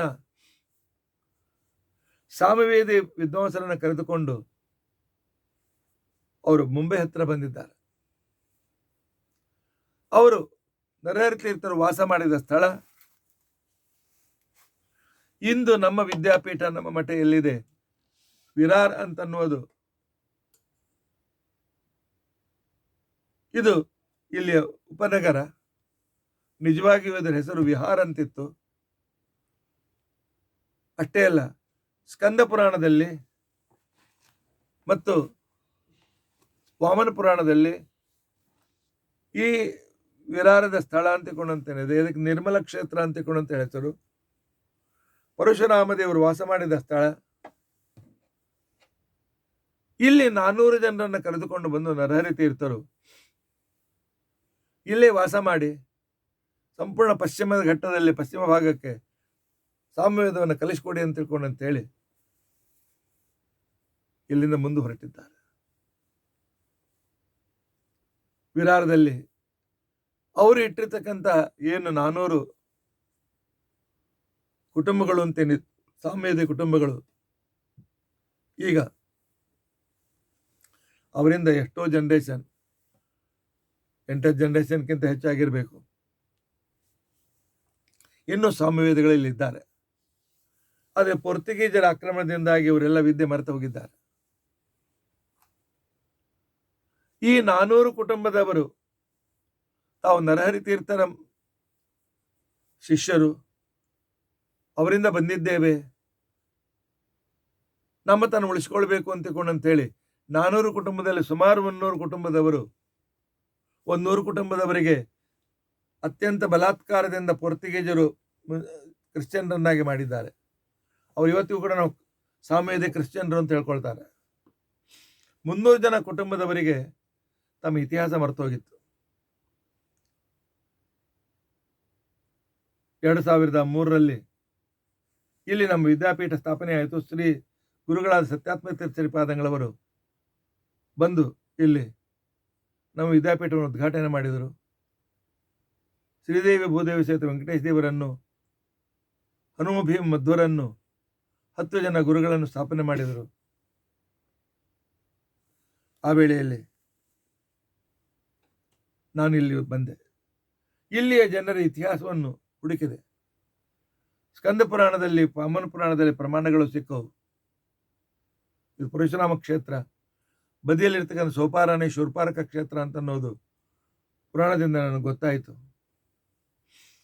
ಈ ಸಾಮವೇದಿಗಳ ಸಂಪರ್ಕ ಬಂದಾಗ ಅಲ್ಲಿ ಹಿರಿಯರನ್ನು ಕೇಳಿದಾಗ ಅವರು ಇಷ್ಟೇ ಹೇಳಿದ್ರು ನನಗೆ, ನಾವು ಮೂಲತಃ ಒರಿಸ್ಸಾದಲ್ಲಿದ್ದವರು, ಒಬ್ಬ ವೈಷ್ಣವ ಸನ್ಯಾಸಿಗಳು ನಮ್ಮನ್ನು ತಂದು ಇಲ್ಲಿ ಸ್ಥಾಪನೆ ಮಾಡಿದರು, ನಮ್ಮನ್ನು ಇಲ್ಲಿ ಸ್ಥಾಯಿಕರನ್ನಾಗಿಟ್ಟಿದ್ದಾರೆ ಅಂತ ಹೇಳಿದಾಗ ನನಗೆ ಹೊಳೆದದ್ದೇನು, ನರಹರಿ ತೀರ್ಥರೇ 4 ಕುಟುಂಬ ಇಟ್ಟಿರ್ತಕ್ಕಂಥವರು ಇಲ್ಲಿ ಇದ್ದಾರೆ ಅಂತೇಳಿ. 2ನೇ ಸಲ ನಮ್ಮ ಸ್ವಾಮಿಗಳು ಬಂದಾಗ ಅವರಿಗೆ ನೀವು ನರಹರಿ ತೀರ್ಥರ ಪರಂಪರೆಯಲ್ಲಿ ಬಂದವರು, ಅವರ ಶಿಷ್ಯರು, ಅವರೆಲ್ಲರೂ ವೈಷ್ಣವರೇ, ವಿಷ್ಣು ಭಕ್ತರೇ, ನಮ್ಮ ಸ್ವಾಮಿಗಳಿಂದ ಪುನಃ ಮುದ್ರೆಯನ್ನು ತೆಗೆದುಕೊಂಡು 300 ಕುಟುಂಬದವರು ಇವತ್ತಿಗೂ ಕೂಡ ನಮ್ಮ ಮಠದ ಶಿಷ್ಯರಾಗಿದ್ದಾರೆ, ಉತ್ತರಾಯಣ ಮಠ ಶಿಷ್ಯರಾಗಿದ್ದಾರೆ. ಸ್ವಾಮಿಗಳು ಬಂದಾಗ ಬಂದು ಅವರ ಸೇವೆಯನ್ನು ಮಾಡ್ತಾರೆ.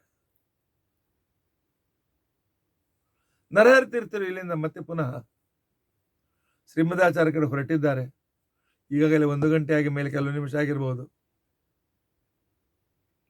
ಅವರು ಶ್ರೀಮದಾಚಾರ್ಯರಿಗೆ ಮುಟ್ಟಿಸಿದ ವಿಧಾನ, ಮುಂದೆ ಅವರು ಮಾಡಿರ್ತಕ್ಕಂಥ ಕಾರ್ಯ ಇತ್ಯಾದಿಗಳ ಬಗ್ಗೆ ಇನ್ನೊಂದು ಅರ್ಧ ಗಂಟೆ ಆದರೂ ಬೇಕು. ಅದನ್ನು ನಾಳಿನ ದಿವಸ ನಾವು ತಿಳಿದುಕೊಳ್ಳಿಕ್ಕೆ ಪ್ರಯತ್ನಿಸೋಣ. ಇತಿ ಅಧ್ಯಕ್ಷತಾ ಪ್ರಸಕ್ತಿ. ಹೀಗೆ ನರಹರಿ ತೀರ್ಥರು ಶಾಸ್ತ್ರಗಳಲ್ಲಿ ಪರಿಣತರಾಗಿ, ಮಂತ್ರಿಗಳಾಗಿ, ರಾಜರಾಗಿ, ಮತ್ತೆ ಪುನಃ ಮೊಟ್ಟ ಮೊದಲು ಸನ್ಯಾಸಿ ರಾಜ್ಯವನ್ನು ಆಳಿರ್ತಕ್ಕಂಥ ಉದಾಹರಣೆ ನರಹರಿ ತೀರ್ಥರು. ಅಂಥ ಕಾರ್ಯವನ್ನು ಮಾಡಿರ್ತಕ್ಕಂಥ ಮಹಾನುಭಾವರು. ಮುಂದೆ ಮಧ್ವಾಚಾರ್ಯ ಹತ್ರ ಬಂದ ಮೇಲೆ ಏನಾಯಿತು ಅಂತನ್ನೋ ವಿಚಾರವನ್ನು ನಾಳಿನ ದಿವಸ ನಾವು ತಿಳಿದುಕೊಳ್ಳಿಕ್ಕೆ ಪ್ರಯತ್ನಿಸೋಣ. ಇತಿ ಅಧ್ಯಕ್ಷತಾ ಪ್ರಸಕ್ತಿ. ಹರೇ ರಾಮ ಹರೇ ರಾಮ, ರಾಮ ರಾಮ ಹರೇ ಹರೇ, ಹರೇ ಕೃಷ್ಣ ಕೃಷ್ಣ ಕೃಷ್ಣ ಹರೇ ಹರೇ. ಉಗ್ರಂ ವೀರಂ ಮಹಾವಿಷ್ಣುಂ ಜ್ವಲಂತಂ ಸರ್ವತೋಮುಖಂ ನೃಸಿಂಹಂ ಭೀಷಣಂ ಭದ್ರಂ ಮೃತ್ಯುಂ ನಮಾಮ್ಯ. ಅಚ್ಯುತಾನಂತ ಗೋವಿಂದ ಸ್ಮೃತಿ ಮಾತ್ರಾರ್ಥನಾಶನ ರೋಗಾನ್ಮಯ ನಾಶಯಾಶೇಷ ನಾಶು ಧನ್ವಂತರೇ ಹರೇ. ಅಚ್ಯುತಾನಂತ ಗೋವಿಂದ ನಾಮೋಚ್ಚಾರಣ ಬೇಡದ ನಶ್ಯಂತಿ ಸಕಲಾರೋಗಾ ಸತ್ಯಂ ಸತ್ಯಂ ವದಾಮ್ಯ. ಅಕ್ಷಯಂ ಕರ್ಮಯಸ್ಮಿನ್ ಪರೇ ಸ್ವರ್ಪಿತಂ ಪ್ರಕ್ಷಯಂ ಯಾಂತಿ ದುಃಖಾನಿ ಅನ್ನಾಮತಃ. ಅಕ್ಷರೋ ಯೋಜನ ಸರ್ವದೈವಾಮೃತ ಕುಕ್ಷಿಗಂ ಯಶ್ಚ ವಿಶ್ವಂ ಸದಾ ಜಾತಿಕಂ ಪ್ರೀಣಯಾಮ ವಾಸುದೇವಂ ದೇವತಾ ಮಂಡಲಾಖಂಡ ಮಂಡನ. ಶ್ರೀಕೃಷ್ಣಾರ್ಪಣ. ಶ್ರೀಕೃಷ್ಣಾರ್ಪಣ.